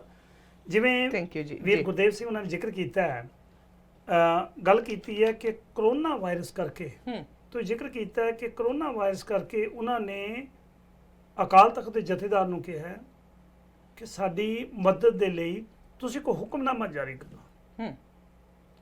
ਅਕਾਲ ਤਖਤ ਦੇ ਜਥੇਦਾਰ ਨੂੰ ਕਦੇ ਇਹ ਨਹੀਂ ਕਿਹਾ ਕਿ ਅਸੀਂ ਜਿਹੜਾ ਗੁਰਦੁਆਰਿਆਂ ਦੇ ਵਿੱਚ ਕਲੇਸ਼ ਕਰਦੇ ਆ ਉਹਦੇ ਲਈ ਹੁਕਮਨਾਮਾ ਜਾਰੀ ਕਰੋ, ਕਿ ਜਦੋਂ ਵੀ ਕਿਸੇ ਗੁਰਦੁਆਰੇ ਦੇ ਵਿੱਚ ਕੋਈ ਕਲੇਸ਼ ਹੁੰਦਾ ਹੈ ਉਸ ਗੁਰਦੁਆਰੇ ਦੇ ਵਿੱਚ ਗੋਲਕ ਦਾ ਪੈਸਾ ਨਹੀਂ, ਬਲਕਿ ਉਸ ਵਿਅਕਤੀ ਦੇ, ਭਾਵੇਂ ਉਹ ਐਗਜ਼ੈਕਟਿਵ ਦੇ ਵਿੱਚ ਕੋਈ ਵਿਅਕਤੀ ਹੈ, ਕੋਈ ਅਹੁਦੇਦਾਰ, ਉਹਦੀ ਜੇਬ 'ਚੋਂ ਅਦਾਲਤ 'ਚ ਪੈਸਾ ਜਾਏਗਾ, ਹੋਰ ਪਾਸਿਓਂ ਨਹੀਂ ਜਾਏਗਾ। ਇੱਕ ਹੋਰ ਖਬਰ ਹੈ ਜੀ, ਇਹ ਤਾਂ ਸੀ ਕਿ ਗੁਰਦੁਆਰੇ ਸੰਕਟ 'ਚ ਜਾ ਰਹੇ ਹੈਗੇ ਆ। ਹਾਂਜੀ। ਇੱਕ ਹੋਰ ਹੈਗੀ ਹੈ ਗੁਰਦੁਆਰਾ ਗੁਰੂ ਨਾਨਕ ਪ੍ਰਕਾਸ਼ 20 ਅਦਾਲਤੀ ਘੇਰੇ 'ਚ, ਤੇ ਇਹ ਫਰੈਜ਼ਨੋ ਦੇ ਵਿੱਚ ਦਮਦਮੀ ਟਕਸਾਲ ਦੇ ਨਾਲ ਸੰਬੰਧਿਤ ਕੈਲੀਫੋਰਨੀਆ ਦੇ ਕਲਵਸ ਸ਼ਹਿਰ ਦੇ ਵਿੱਚ ਆ। ਔਰ ਇੱਥੇ ਭਾਈ ਇਕਬਾਲ ਸਿੰਘ ਹੁਣਾਂ ਨੇ ਪਿਛਲੇ 25 ਸਾਲਾਂ ਤੋਂ ਇਸ ਗੁਰੂ ਘਰ ਦੇ ਨਾਲ ਉਹਨਾਂ ਦੇ ਸੰਬੰਧ ਸਨ, ਤੇ ਜਦੋਂ ਬਾਬਾ ਹਰਨਾਮ ਸਿੰਘ ਧੁੰਮਾ ਅਮਰੀਕਾ ਵਿੱਚ ਸਨ ਤਾਂ ਇਹ ਉਸ ਦੇ ਨਜ਼ਦੀਕੀ ਪਰਿਵਾਰਕ ਸੰਬੰਧ ਵਾਲੇ ਸਿੰਘ ਸਨ ਜੀ। ਸੋ ਬਾਬਾ ਧੁੰਮਾ ਇਹਨਾਂ ਕੋਲ ਸੈਂਡੀਐਗੋ ਵੀ ਰਹਿਣ ਲਈ ਚਲੇ ਜਾਂਦੇ ਸਨ। ਉਹਨਾਂ ਸੰਬੰਧਾਂ ਕਾਰਨ ਹੀ ਇਸ ਗੁਰੂ ਘਰ ਨਾਲ ਜੁੜੇ। ਸੋ ਵਿਵਾਦ ਦਾ ਕਾਰਨ ਗੁਰਦੁਆਰਾ ਸਾਹਿਬ ਵੱਲੋਂ ਨਾਲ ਲੱਗਦਾ ਇੱਕ ਘਰ ਖਰੀਦਿਆ ਹੋਇਆ ਆ ਜੀ। ਔਰ ਗੁਰਦੁਆਰਾ ਸਾਹਿਬ ਦੀ ਉਸ ਵੇਲੇ ਦੀ ਕਮੇਟੀ ਭਾਈ ਇਕਬਾਲ ਸਿੰਘ ਨੂੰ ਬੇਨਤੀ ਕਰਕੇ ਇਹਨਾਂ ਦੇ ਨਾਮ ਤੇ ਘਰ ਖਰੀਦਿਆ ਗਿਆ, ਉਹਨਾਂ ਦੀ ਪਤਨੀ ਦੇ ਨਾਂ ਤੇ ਘਰ ਖਰੀਦਿਆ ਗਿਆ। ਸੋ ਗੁਰਦੁਆਰਾ ਸਾਹਿਬ ਦੇ ਗ੍ਰੰਥੀ ਸਿੰਘ ਉੱਥੇ ਰਹਿਣ ਲੱਗੇ ਤੇ ਮਹੀਨਾਵਾਰ ਕਿਸ਼ਤਾਂ, ਜਿਹੜੀ ਕਿਸ਼ਤ ਸੀ ਘਰ ਦੀ, ਉਹ ਗੁਰਦੁਆਰਾ ਦਿੰਦਾ ਸੀ। ਫਿਰ ਕੁਝ ਸਮੇਂ ਬਾਅਦ ਉੱਥੇ ਵੀ ਪ੍ਰਬੰਧ ਨੂੰ ਲੈ ਕੇ ਕਮੇਟੀ ਦਾ ਵਿਵਾਦ ਚੱਲ ਪਿਆ। ਨਵੀਂ ਕਮੇਟੀ ਆਈ ਤੇ ਉਸ ਦੀ ਕਿਸ਼ਤ ਦੇਣੀ ਬੰਦ ਕਰ ਦਿੱਤੀ। ਕਈ ਮੋਤਬਰ ਲੋਕਾਂ ਨੇ ਇਸ ਦੀ ਗੱਲਬਾਤ ਕੀਤੀ, ਪਰ ਨਵੀਂ ਕਮੇਟੀ ਨੇ ਪੈਰਾਂ ਤੇ ਪਾਣੀ ਨਹੀਂ ਪੈਣ ਦਿੱਤਾ। ਇਸ ਕਰਕੇ ਭਾਈ ਇਕਬਾਲ ਸਿੰਘ ਨੇ, ਉਹਨਾਂ ਦਾ ਕ੍ਰੈਡਿਟ ਖਰਾਬ ਹੋਇਆ ਤੇ ਉਹਨਾਂ ਨੇ ਬੂਟਾ ਸਿੰਘ ਚਹਿਲ, ਬਲਵੀਰ ਸਿੰਘ ਖੋਸਾ, ਨਛੱਤਰ ਸਿੰਘ ਢਾਲੀਵਾਲ ਤੇ ਗੁਰਦੁਆਰੇ ਤੇ ਵਸੂਲੀ ਦਾ ਕੇਸ ਕਰ ਦਿੱਤਾ। ਕੇਸ ਕਰ ਦਿੱਤਾ। ਇਸ ਕੇਸ ਤੋਂ ਬਿਨਾਂ ਪਿਛਲੇ ਕਈ ਸਾਲਾਂ ਤੋਂ ਪ੍ਰਬੰਧ ਨੂੰ ਲੈ ਕੇ ਵੀ ਉੱਥੇ ਵਿਵਾਦ ਚੱਲ ਰਿਹਾ। ਸੋ ਇਸ ਗੁਰਦੁਆਰਾ ਸਾਹਿਬ ਨਾਲ ਸੰਬੰਧਿਤ ਵੀਰ ਨੇ ਅੰਮ੍ਰਿਤਸਰ ਟਾਈਮਜ਼ ਨਾਲ ਗੱਲਬਾਤ ਕਰਦੇ ਹੋਏ ਦੱਸਿਆ ਕਿ ਗੁਰਦੁਆਰਾ ਸਾਹਿਬ ਵੱਲੋਂ ਹਰ ਸਾਲ ਬਾਬੇ ਧੁੰਮੇ ਨੂੰ ਬਕਾਇਦਾ ਪੈਸੇ ਭੇਜੇ ਜਾਂਦੇ ਹਨ, ਜਿਹੜਾ ਕਿ ਅਮਰੀਕਾ ਦੇ ਕਾਨੂੰਨ ਮੁਤਾਬਕ ਗੈਰ ਕਾਨੂੰਨੀ ਆ, ਤੇ ਉਸ ਦੇ ਕਹਿਣ ਮੁਤਾਬਕ ਕਿ ਹੁਣ ਇਹ ਸਾਰਾ ਮੁੱਦਾ ਸੰਗਤ ਵਿੱਚ ਵੀ ਲੈ ਕੇ ਜਾਣਗੇ ਤੇ ਜੇ ਹੱਲ ਨਾ ਹੋਇਆ ਤਾਂ ਉਹ ਕੋਰਟ ਦਾ ਦਰਵਾਜ਼ਾ ਵੀ ਖੜਕਾਉਣਗੇ। ਪਰ ਕੋਰਟ ਦੇ ਵਿੱਚ ਇਹ ਕੇਸ ਜਾ ਚੁੱਕਾ, ਕਿਉਂਕਿ ਮੈਨੂੰ ਭਾਈ ਇਕਬਾਲ ਸਿੰਘ ਹੁਣਾਂ ਨੇ ਇਹ ਕੋਰਟ ਦੀਆਂ ਸਾਰੀਆਂ ਕਾਪੀਆਂ ਭੇਜ ਦਿੱਤੀਆਂ ਸੀਗੀਆਂ। ਵਾਹ, ਤੁਹਾਡੇ ਕੋਲ ਸਾਰੀ ਕਾਪੀਆਂ ਆਈਆਂ ਨੇ। ਅਦਾਲਤ ਦੀ ਗੱਲ ਮੈਨੂੰ ਯਾਦ ਆ ਗਈ ਜੀ, ਕਿਉਂਕਿ ਗੁਰਦੁਆਰਿਆਂ ਵਾਲੇ ਕੇਸ ਜਦੋਂ ਅਦਾਲਤਾਂ 'ਚ ਜਾਂਦੇ ਆ ਨਾ, ਮੈਨੂੰ ਚੇਤੇ ਹੈ ਹੁਣ ਸ਼ਿਕਾਗੋ ਦੇ ਵਿੱਚ ਇੱਕ ਗੁਰਦੁਆਰਾ ਸੀ, ਗੁਰਜੋਤ ਪ੍ਰਕਾਸ਼, ਜਾਂ ਮੈਨੂੰ ਨਾਂ ਉਹਦਾ ਭੁੱਲ ਗਿਆ, ਬਾਬਾ ਦਲਜੀਤ ਸਿੰਘ, ਨਾਮ ਲੈਣ ਦੇ ਵਿੱਚ ਕੋਈ ਹੈ ਨਹੀਂ, ਬਾਬਾ ਦਲਜੀਤ ਸਿੰਘ ਸ਼ਿਕਾਗੋ ਵਾਲਾ ਜਿਨ੍ਹਾਂ ਨੂੰ ਕਹਿੰਦੇ ਸਨ, ਉਹ ਜੇਲ੍ਹ ਦੇ ਵਿੱਚ 7 ਮਹੀਨੇ ਕੱਟ ਕੇ ਵੀ ਆਏ ਨੇ। ਉਹਨਾਂ ਨੇ ਆਉਂਦੇ ਸਾਰ ਕੰਮ ਇੱਕ ਕੀਤਾ ਕਿ ਜਿਹੜੇ ਗੁਰਦੁਆਰਾ ਸਾਹਿਬ ਸੀ ਵੀ ਜੇ ਨਾ ਮੈਂ ਖੇਡਣਾ ਨਾ ਖੇਡਣ ਦੇਣਾ, ਉਹਨੇ ਕੀਤਾ ਆਉਂਦੇ ਹੀ ਜਿਹੜੇ ਬਾਅਦ ਦੇ ਵਿੱਚ ਸਬੂਤ ਇਕੱਠੇ ਹੋਏ, ਜਿਹੜੇ ਤੱਥ ਇਹ ਦੱਸਦੇ ਨੇ, ਇਨਕੁਆਰੀਆਂ ਚੱਲੀਆਂ ਉਹਦੀਆਂ, ਬਹੁਤ ਕੁਝ ਚੱਲਿਆ, ਗੁਰਦੁਆਰਾ ਸਾਹਿਬ ਨੂੰ ਹੀ ਅੱਗ ਲਾਤੀ। ਕਹਿੰਦੇ ਜੇ ਮੈਨੂੰ ਨਹੀਂ ਚਲਾਉਣ ਦਿੱਤਾ ਮੈਂ ਕਿਸੇ ਨੂੰ ਕਿਉਂ ਚਲਾਉਣ ਦਿਆਂ। ਤੁਸੀਂ ਹੁਣ ਸੋਚੋ ਕਿ ਇਹ ਸਾਡੀ ਸੋਚ ਹੈ। ਜਿਹੜੇ ਲੋਕ ਸ਼੍ਰੀ ਗੁਰੂ ਗ੍ਰੰਥ ਸਾਹਿਬ ਮਹਾਰਾਜ ਜੀ ਨੂੰ ਸਾਰੀ ਉਮਰ ਪੜ੍ਹਦੇ ਰਹੇ ਨੇ, ਸਾਰੀ ਉਮਰ ਪੜ੍ਹਨ ਤੋਂ ਬਾਅਦ ਉਹਦਾ ਅਮਲ ਨਹੀਂ ਹੋਇਆ, ਜੀਵਨ ਦੇ ਵਿੱਚ ਕੋਈ ਤਬਦੀਲੀ ਨਹੀਂ ਆਈ। ਵਾਰ-ਵਾਰ ਖਬਰਾਂ ਦੇ ਵਿੱਚੋਂ ਖਬਰਾਂ ਅੱਜ ਗੁਰਦੁਆਰਾ ਸਾਹਿਬ ਦੀਆਂ ਕਿਉਂ ਆਈਆਂ ਨੇ? ਸਿਰਫ ਇਸ ਕਰਕੇ ਕਿ ਗੁਰਦੁਆਰਿਆਂ ਦੇ ਪਲੇਟਫਾਰਮ ਨੂੰ ਵਰਤ ਕੇ, ਜਿਵੇਂ ਵੀਰ ਗੁਰਦੇਵ ਸਿੰਘ ਸੱਧੇਵਾਲੀਆ ਕਹਿ ਗਏ ਨੇ, ਰਾਜਨੀਤਿਕ ਹਵਸ਼ ਪੂਰੀ ਕਰ ਰਹੇ ਨੇ ਲੋਕ, ਜਾਂ ਨਿੱਜੀ ਹਵਸ਼ ਹੈ ਜਿਹੜੀ ਉਹ ਪੂਰੀ ਕਰ ਰਹੇ ਨੇ, ਜਿਹੜੀ ਬਹੁਤ ਮੰਦਭਾਗੀ ਗੱਲ ਹੈ। ਜਦੋਂ ਕਿ ਸਾਨੂੰ ਚਾਹੀਦਾ ਸੀ ਕਿ ਗੁਰਦੁਆਰਿਆਂ ਦੇ ਵਿੱਚ ਅਸੀਂ ਬਹਿ ਕੇ ਕੋਈ ਗੁਰੂ ਦੀ ਗੱਲ, ਕੋਈ ਸਮਝ ਦੀ ਗੱਲ, ਕੋਈ ਸਾਡੀ ਨੈਕਸਟ ਜਨਰੇਸ਼ਨ ਨੂੰ ਸਮਝਾਉਣ ਦੀ ਗੱਲ ਕਰਦੇ। ਹੋ ਰਿਹਾ ਇਹ ਨਹੀਂ ਕਿ ਸਾਰੇ ਪਾਸੇ ਆਵਾ ਉਤ ਗਿਆ। ਬੜੇ ਸੁਲਝੇ ਹੋਏ ਲੋਕ ਬੈਠੇ ਨੇ, ਬੜੇ ਸੁਲਝੇ ਹੋਏ ਪ੍ਰਬੰਧਕ ਵੀ ਨੇ, ਸਾਰਿਆਂ ਨੂੰ ਤੁਸੀਂ ਇੱਕੋ ਰੱਸੇ ਨਾਲ ਨਹੀਂ ਬੰਨ੍ਹ ਸਕਦੇ। ਪਰ ਦੇਖਿਆ ਜਾਵੇ ਕੁਲਦੀਪ ਸਿੰਘ ਜੀ, ਜੇ 4,80,000 ਦਾ ਅਮਰੀਕਨ ਡਾਲਰ ਦਾ ਘਰ ਸੀ, ਹਾਂਜੀ। 2006 ਚ ਲਿਆ ਗਿਆ ਸੀ ਤੇ ਹੁਣ 2020 ਚੱਲ ਰਿਹਾ, ਜੀ। ਤੇ ਮੇਰੇ ਖਿਆਲ ਦੇ ਵਿੱਚ ਕਾਫੀ ਹੱਦ ਤੱਕ ਤਾਂ ਉਹ ਘਰ Paid ਪੇਡ ਹੋ off ਵੀ ਹੀ ਹੋ ਚੁੱਕਾ ਗਿਆ। ਹੋਣਾ। ਹਾਂਜੀ। ਤੇ ਜੇ ਸੰਗਤ ਜਾਂ ਨਵੀਂ ਕਮੇਟੀ ਰਲ ਕੇ ਉਸ ਗੁਰਦੁਆਰੇ ਦੇ ਘਰ ਨੂੰ ਜਿਹੜਾ ਉੱਥੇ ਦੇ ਲਈ ਲਿਆ ਗਿਆ ਸੀ, ਜੀ। ਸੋ ਉਹ ਪੇਮੈਂਟਾਂ ਕੰਟੀਨਿਊ ਰੱਖਣ, ਗੁਰਦੁਆਰੇ ਦੇ ਨਾ ਕਰ ਲੈਣ, ਸੋ ਇਹ ਇੰਨਾ ਵਿਵਾਦ ਕਾਹਦਾ? ਚੌਧਰ ਹੂੰ ਪਹਿਲਾਂ ਦੱਸਿਆ ਤਾਂ ਹੈ ਵੀ ਚੌਧਰ ਹੈ, ਚੌਧਰ ਕਰਕੇ ਸਾਡੇ ਗੁਰਦੁਆਰਿਆਂ ਦੇ ਵਿੱਚ ਇਹ ਗੱਲਾਂ ਬਾਤਾਂ ਹੋ ਰਹੀਆਂ ਨੇ। ਮੇਰਾ ਖਿਆਲ ਹੈ ਵੀ ਸਾਨੂੰ ਜੀ ਇੱਕ ਸੰਗਤ ਹੋਣ ਦੇ ਨਾਤੇ ਇੱਕ ਜਦੋਂ ਕੋਈ ਵੀ ਵਿਅਕਤੀ ਗੁਰਦੁਆਰਾ ਸਾਹਿਬ ਜਾਂਦਾ ਹੈ, ਉਹਦਾ ਪੂਰਾ ਅਧਿਕਾਰ ਹੈ ਕਿ ਉਹ ਗੁਰਦੁਆਰਾ ਸਾਹਿਬ ਜਾ ਕੇ ਸ੍ਰੀ ਗੁਰੂ ਗ੍ਰੰਥ ਸਾਹਿਬ ਮਹਾਰਾਜ ਜੀ ਦੇ ਨਤਮਸਤਕ ਉਹਨਾਂ ਨੂੰ ਨਮਸਕਾਰ ਕਰਕੇ ਮੱਥਾ ਟੇਕ ਕੇ ਜਦੋਂ ਬਹਿ ਕੇ ਗੁਰਬਾਣੀ ਸੁਣਦਾ ਹੈ, ਇੱਕ ਮਨ ਇੱਕ ਚਿੱਤ ਹੋ ਕੇ ਉਹਨੂੰ ਸ਼ਾਂਤੀ ਮਿਲਦੀ ਹੈ, ਉਹਨੂੰ ਵਧੀਆ ਲੱਗਦਾ ਹੈ। ਤੇ ਜਦੋਂ ਉਹਨੂੰ ਲੱਗਦਾ ਹੈ ਕਿ ਇੱਕ ਸਿਸਟਮ ਦੇ ਵਿੱਚ ਜਦੋਂ ਤੁਸੀਂ ਗੁਰਦੁਆਰਾ ਸਾਹਿਬ ਜਾਂਦੇ ਹੋ, ਬੈਠੇ ਹੋ, ਚੰਗੀ ਕਥਾ ਹੋ ਰਹੀ ਹੈ, ਤੁਹਾਡਾ ਮਨ ਬੜਾ ਇਕਾਗਰ ਹੁੰਦਾ, ਬਹੁਤ ਆਨੰਦ ਆਉਂਦਾ ਹੈ। ਤੇ ਜਦੋਂ ਉੱਥੇ ਜਾ ਕੇ ਤੁਹਾਨੂੰ ਇਹ ਲੱਗਦਾ ਹੈ ਕਿ ਇਹ ਕਥਾਵਾਚਕ ਤਾਂ ਮੇਰੇ ਗੁਰੂ ਦੇ ਅਗੇਂਸਟ ਗੱਲ ਕਰ ਰਹੇ ਆ, ਮਨ ਬੜਾ ਪਰੇਸ਼ਾਨ, ਮਨ ਬੜਾ ਪਰੇਸ਼ਾਨ ਹੁੰਦਾ ਹੈ। ਫਿਰ ਤੁਹਾਡੇ ਮਨ ਦੀ ਇਕਾਗਰਤਾ ਉਹ ਬਣਦੀ ਨਹੀਂ। ਇਸ ਕਰਕੇ ਜਦੋਂ ਮਨ ਦੀ ਇਕਾਗਰਤਾ ਨਹੀਂ ਬਣਦੀ, ਤੁਹਾਡਾ ਫਰਜ਼ ਬਣਦਾ ਹੈ ਕਿ ਤੁਸੀਂ ਪ੍ਰਬੰਧਕ ਨੂੰ ਜਾ ਕੇ ਦੱਸੋ ਕਿ ਸਰਦਾਰ ਸਾਹਿਬ, ਪ੍ਰਧਾਨ ਜੀ, ਸਕੱਤਰ ਜੀ, ਆਹ ਜਿਹੜੀ ਗੱਲ ਪ੍ਰਬੰਧਕ ਤੁਹਾਡਾ ਪ੍ਰਚਾਰਕ ਕਹਿ ਕੇ ਗਿਆ ਉਹ ਗੁਰੂ ਦੇ ਅਨੁਕੂਲ ਨਹੀਂ, ਉਹਨੂੰ ਬੇਨਤੀ ਕਰੋ। ਇੱਕ ਕਾਲ ਹੈ ਜੀ ਕੈਲੀਫੋਰਨੀਆ ਤੋਂ। ਇਸ ਤੋਂ ਪਹਿਲਾਂ ਕਿ ਅਸੀਂ ਪ੍ਰੋਗਰਾਮ ਰੈਪ ਅਪ ਕਰੀਏ, ਸਵਾਗਤ ਹੈ ਜੀ ਤੁਹਾਡਾ ਸਾਂਝਾ ਟੀਵੀ ਤੇ। ਸਤਿ ਸ਼੍ਰੀ ਅਕਾਲ ਜੀ। ਹਾਂਜੀ ਭੈਣ ਜੀ, ਵਾਹਿਗੁਰੂ ਜੀ ਖਾਲਸਾ, ਵਾਹਿਗੁਰੂ ਜੀ ਫਤਿਹ ਦੋਨੇ ਆ। ਵਾਹਿਗੁਰੂ ਜੀ ਕਾ ਖਾਲਸਾ, ਵਾਹਿਗੁਰੂ ਜੀ ਕੀ ਫਤਿਹ ਜੀ। ਵੱਡੇ ਵੀਰ ਸਾਡੇ ਕੁਲਦੀਪ ਸਿੰਘ ਜੀ ਤੇ ਭੈਣ ਬਲਜਿੰਦਰ ਕੌਰ ਜੀ, ਬਹੁਤ ਹੀ ਵਧੀਆ ਪ੍ਰੋਗਰਾਮ ਚੱਲ ਰਿਹਾ ਸੀ ਤੇ ਮੈਂ ਸੁਣ ਰਿਹਾ ਸੀਗਾ। ਮੈਂ 20 ਮਿੰਟ ਹੋਏ ਜੁਆਇਨ ਕੀਤੇ ਨੂੰ ਜੀ। ਸੋ ਬਹੁਤ ਵਧੀਆ ਇਸ਼ੂ ਲੈ ਕੇ ਆ ਰਹੇ। ਮੈਂ ਤਾਂ ਇੰਨਾ ਕਹਿਣਾ ਚਾਹੂੰਗਾ, ਬਹੁਤ ਬਹੁਤ ਧੰਨਵਾਦ ਤੁਹਾਡਾ ਦੋਨਾਂ ਦਾ ਜੀ ਇਦਾਂ ਦੇ ਇਸ਼ੂ ਚੱਕਣ ਵਾਸਤੇ। ਜੀ ਥੈਂਕ ਯੂ ਜੀ। ਸਤਿ ਸ਼੍ਰੀ ਅਕਾਲ ਜੀ। ਸਤਿ ਸ਼੍ਰੀ ਅਕਾਲ ਜੀ। ਸੋ ਬਿਲਕੁਲ ਜੀ, ਸਾਡਾ ਸਮਾਂ ਵੀ ਹੋ ਗਿਆ ਹੁਣ ਇਜਾਜ਼ਤ ਲੈਣ ਦਾ, ਤੇ ਕੀ ਕਹੋਗੇ ਜੀ? ਬਿਲਕੁਲ ਜੀ, ਇੱਕ ਤਾਂ ਜਿਹੜਾ ਇਹ ਉਪਰਾਲਾ ਕੀਤਾ ਹੈ, ਜਿਹੜਾ ਇਹ ਖਬਰਸਾਰ ਤੁਹਾਡਾ ਸੋਮਵਾਰ ਤੋਂ ਲੈ ਕੇ ਸ਼ੁੱਕਰਵਾਰ ਤੱਕ ਇਹ ਪ੍ਰੋਗਰਾਮ ਹੈ, ਮੈਂ ਯਤਨ ਕਰਾਂਗਾ ਕਿ ਮੰਗਲਵਾਰ ਤੇ ਸ਼ੁੱਕਰਵਾਰ ਨੂੰ ਵੈਨਕੂਵਰ ਦਾ ਜਿਹੜਾ ਸਮਾਂ ਹੈ 11 ਵਜੇ ਤੋਂ ਲੈ ਕੇ 12 ਵਜੇ ਤੱਕ ਤੁਹਾਡੇ ਨਾਲ ਰਹਾਂਗੇ। ਇਹਦੇ ਵਿੱਚ ਤੁਹਾਡੇ ਸੁਝਾਅ ਤੇ ਖਾਸ ਕਰਕੇ ਸਾਂਝਾ ਟੀਵੀ ਨੇ ਜਿਹੜੇ ਉਪਰਾਲੇ ਵਧੀਆ ਕੀਤੇ ਨੇ ਕਮਿਊਨਿਟੀ ਦੇ ਵਿੱਚ ਜਾਗਰਤੀ ਫੈਲਾਉਣ ਦੇ ਲਈ, ਅਵੇਅਰਨੈਸ ਫੈਲਾਉਣ ਦੇ ਲਈ, ਮੇਰੀ ਅਖੀਰ ਦੇ ਵਿੱਚ ਖਾਸ ਕਰਕੇ ਜਿਹੜੇ ਸਾਰੇ ਦਰਸ਼ਕ ਨੇ ਉਹਨਾਂ ਨੂੰ ਬੇਨਤੀ ਹੈ ਕਿ ਤੁਸੀਂ ਇਹਦੇ ਵਿੱਚ ਆਪ ਭਾਗ ਲਿਆ ਕਰੋ। ਗੁਰਦੁਆਰਿਆਂ ਦੀ ਰਾਜਨੀਤੀ ਦੇ ਵਿੱਚ ਕਦੇ ਨਾ ਛੱਡ ਦਿਓ ਕਿ ਜਿਹੜੇ ਪ੍ਰਬੰਧਕ ਨੇ ਜਿਵੇਂ ਪ੍ਰਬੰਧਕ ਕਰਦੇ ਨੇ ਕਰਨ ਦਿਓ। ਨੋ, ਤੁਹਾਡਾ ਫਰਜ਼ ਬਣਦਾ ਹੈ। ਮੈਨੂੰ ਯਾਦ ਹੈ ਤੁਸੀਂ ਗੁਰਦੁਆਰਿਆਂ ਦੇ ਵਿੱਚ ਜਾ ਜਾ ਕੇ ਪ੍ਰਚਾਰਕਾਂ ਨੂੰ, ਮਾਫ ਕਰਨਾ ਮੈਂ ਉਹ ਸ਼ਬਦ ਵਰਤਣਾ ਨਹੀਂ ਚਾਹੁੰਦਾ, ਝੰਜੋੜਿਆ। ਇਹ ਗੱਲਾਂ ਗੁਰਦੁਆਰਿਆਂ ਦੇ ਵਿੱਚ ਨਹੀਂ ਹੋਣੀਆਂ ਚਾਹੀਦੀਆਂ। ਤੁਸੀਂ ਇਹ ਗੱਲ ਗੁਰੂ ਦੇ ਸਿਧਾਂਤ ਦੇ ਅਨੁਕੂਲ ਨਹੀਂ ਕਰ ਰਹੇ। ਜਿੱਥੇ ਪ੍ਰਚਾਰਕ ਨੂੰ ਕਿਛ ਕਹੀਏ ਕਿਛ ਸੁਣੀਆਂ ਦੀ ਗੱਲ ਹੈ ਗੁਰਬਾਣੀ ਦੇ ਵਿੱਚ। ਤੁਸੀਂ ਜੇ ਗੱਲ ਕਰੋਗੇ ਨਹੀਂ, ਕਿਸੇ ਨਾਲ ਵਿਚਾਰ ਵਟਾਂਦਰਾ ਕਰੋਗੇ ਨਹੀਂ, ਵਿਚਾਰ ਗੁਰੂ ਨਾਨਕ ਪਾਤਸ਼ਾਹ ਆਪ ਸਿੱਧਾ ਨਾ ਗੋਸ਼ਟੀਆਂ ਕਰਨ ਗਏ ਨੇ। ਉਹਨਾਂ ਨੇ ਜਾ ਕੇ ਉਹਨਾਂ ਨੂੰ ਸਮਝਾਇਆ ਕਿ ਤੁਸੀਂ ਇੱਥੇ ਜੰਗਲਾਂ 'ਚ ਬਹਿ ਕੇ ਕੀ ਕਰਦੇ ਹੋ। ਇਸ ਕਰਕੇ ਸਾਡਾ ਐਜ਼ ਏ ਸਿੱਖ ਸਾਡਾ ਫਰਜ਼ ਬਣਦਾ ਹੈ ਕਿ ਅਸੀਂ ਜਦੋਂ ਗੁਰਦੁਆਰਾ ਸਾਹਿਬ ਜਾਂਦੇ ਹਾਂ, ਜਿੱਥੇ ਤੁਹਾਨੂੰ ਕੋਈ ਊਣਤਾ ਹੀ ਨਜ਼ਰ ਆਉਂਦੀ ਹੈ, ਕੜਾਹ ਪ੍ਰਸ਼ਾਦੀ ਦੇਗ ਤੇ ਲੰਗਰ ਛਕ ਕੇ ਨਾ ਵਾਪਸ ਆਇਆ ਕਰੋ। ਪ੍ਰਬੰਧਕਾਂ ਨਾਲ ਵੀ ਗੱਲ ਕਰੋ ਤੇ ਨਾਲ ਦੀ ਨਾਲ ਜਿਹੜੇ ਪ੍ਰਚਾਰਕ ਨੇ ਉਹਨਾਂ ਨੂੰ ਵੀ ਦੱਸੋ ਵੀ ਇੱਥੇ ਗਲਤੀਆਂ ਨੂੰ ਸੁਧਾਰਨ ਦਾ ਯਤਨ ਕਰੇ। ਥੈਂਕ ਯੂ ਜੀ ਤੁਹਾਡਾ ਸਮਾਂ ਦੇਣ ਦੇ ਲਈ, ਤੇ ਅਗਲੇ ਹਫਤੇ ਫਿਰ ਤੋਂ ਤੁਹਾਨੂੰ ਮੰਗਲਵਾਰ ਤੇ ਸ਼ੁੱਕਰਵਾਰ ਫਿਰ ਮਿਲਾਂਗੇ ਜੀ। ਥੈਂਕ ਯੂ ਜੀ, ਬਹੁਤ ਬਹੁਤ ਧੰਨਵਾਦ। ਥੈਂਕ ਯੂ ਜੀ। ਇਹ ਸਨ ਜੀ ਮੇਰੇ ਨਾਲ ਕੁਲਦੀਪ ਸਿੰਘ ਜੀ, ਜਿਹੜੇ ਕਿ ਸਾਡੇ ਨਾਲ ਮੰਗਲਵਾਰ ਤੇ ਸ਼ੁੱਕਰਵਾਰ ਕੈਨੇਡੀਅਨ ਟਾਈਮ 11 ਵਜੇ ਤੋਂ ਲੈ ਕੇ 12 ਵਜੇ ਤੱਕ ਆਇਆ ਕਰਨਗੇ। ਤੇ ਸਾਡੀ ਕੋਸ਼ਿਸ਼ ਇਹੀ ਆ ਕਿ ਅਸੀਂ ਇਹੋ ਜਿਹੇ ਮੁੱਦੇ ਆਪਣੀ ਕਮਿਊਨਿਟੀ ਦੇ ਲੈ ਕੇ ਆਈਏ ਜਿਨ੍ਹਾਂ ਦਾ ਅਸੀਂ ਕੋਈ ਹੱਲ ਲੱਭ ਸਕੀਏ। ਸੋ ਸਾਨੂੰ ਤੁਹਾਡੇ ਸਾਥ ਦੀ ਵੀ ਲੋੜ ਆ, ਤੁਸੀਂ ਵੀ ਆਪਣੇ ਵਿਚਾਰ ਜ਼ਰੂਰ ਸਾਨੂੰ ਦਿਆ ਕਰੋ। ਪਰ ਅੱਜ ਖਬਰਸਾਰ ਵਿੱਚ ਇੰਨਾ ਹੀ ਸਾਥ ਸੀ। ਤੇ ਇੱਕ ਵਾਰ ਮੈਂ ਫਿਰ ਦੱਸਣਾ ਚਾਹੁੰਦੀ ਆ, ਹਰਪ੍ਰੀਤ ਦਿਓਲ ਤੇ ਗਗਨਪ੍ਰੀਤ ਦਿਓਲ ਹੋਣਾ ਦਾ ਬੱਚਾ ਆਰੀਅਨ ਦਿਓਲ, ਜਿਹੜਾ ਕਿ 11 ਮਹੀਨਿਆਂ ਦਾ ਆ, ਜਿਹੜਾ ਕਿ SMA ਟਾਈਪ 1 ਬਿਮਾਰੀ ਦੇ ਨਾਲ ਜੂਝ ਰਿਹਾ। ਇਸ ਬੱਚੇ ਨੂੰ ਇਲਾਜ ਕਰਾਉਣ ਦੇ ਲਈ USA ਦੇ ਵਿੱਚ ਜੀਨ ਥੈਰੇਪੀ ਕਰਾਉਣ ਦੇ ਲਈ ਤਕਰੀਬਨ $3 ਮਿਲੀਅਨ ਦੀ ਲੋੜ ਆ। ਸੋ GoFundMe ਪੇਜ ਆਰੀਅਨ ਦੇ ਲਈ, ਆਰੀਅਨ ਦਿਓਲ ਦੇ ਲਈ ਸੈੱਟ ਕੀਤਾ ਗਿਆ।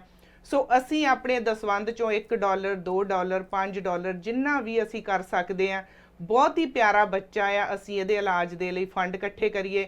ਸੋ ਗੁਰੂ ਮਹਾਰਾਜ ਵੱਲੋਂ ਅਸੀਂ ਹਮੇਸ਼ਾ ਹੀ ਦਿੱਤੇ ਹੋਏ ਜਿਹੜੀ ਸਾਡੀ ਕਿਰਤ ਆ ਉਹਦੇ ਚੋਂ ਅਸੀਂ ਦਸਵੰਧ ਕੱਢਦੇ ਆ। ਸੋ ਅਸੀਂ ਆਪਣੀ ਕਿਰਤ ਚੋਂ ਕੱਢਿਆ ਦਸਵੰਧ ਕਿਸੇ ਮਾਂ-ਬਾਪ ਦੀ ਝੋਲੀ 'ਚ ਪਾਈਏ ਤਾਂ ਕਿ ਉਹਨਾਂ ਦਾ ਬੱਚਾ ਤੰਦਰੁਸਤ ਹੋ ਕੇ ਉਹਨਾਂ ਦੀਆਂ ਅੱਖਾਂ ਸਾਹਮਣੇ ਖੇਲਦਾ, ਨੱਠਦਾ, ਭੱਜਦਾ ਨਜ਼ਰ ਆਵੇ। ਸੋ ਕਈ ਵਾਰੀ ਮਨ ਪਰੇਸ਼ਾਨ ਹੁੰਦਾ ਇਹਨਾਂ ਗੱਲਾਂ ਤੋਂ ਕਿ ਅਸੀਂ ਦਸਵੰਧ ਕੱਢ ਕੇ ਗਲਤ ਹੱਥਾਂ 'ਚ ਦੇਣ ਦੀ ਬਜਾਏ ਅਸੀਂ ਆਪਣੇ ਹੱਥੀਂ ਦਸਵੰਧ ਉਸ ਬੱਚੇ ਦੇ ਇਲਾਜ ਦੇ ਲਈ ਦਈਏ। ਸੋ ਮੇਰੀ ਤੁਹਾਡੇ ਨਾਲ ਮੁਲਾਕਾਤ ਹੋਵੇਗੀ ਜੀ ਸੋਮਵਾਰ। ਤਦ ਤੱਕ ਤੁਸੀਂ ਰੱਖਿਓ ਖਿਆਲ। ਮੇਰੇ ਵੱਲੋਂ ਦੇਖ ਰਹੇ ਸਾਰੇ ਹੀ ਪਰਿਵਾਰਾਂ ਨੂੰ ਸਤਿ ਸ਼੍ਰੀ ਅਕਾਲ ਜੀ।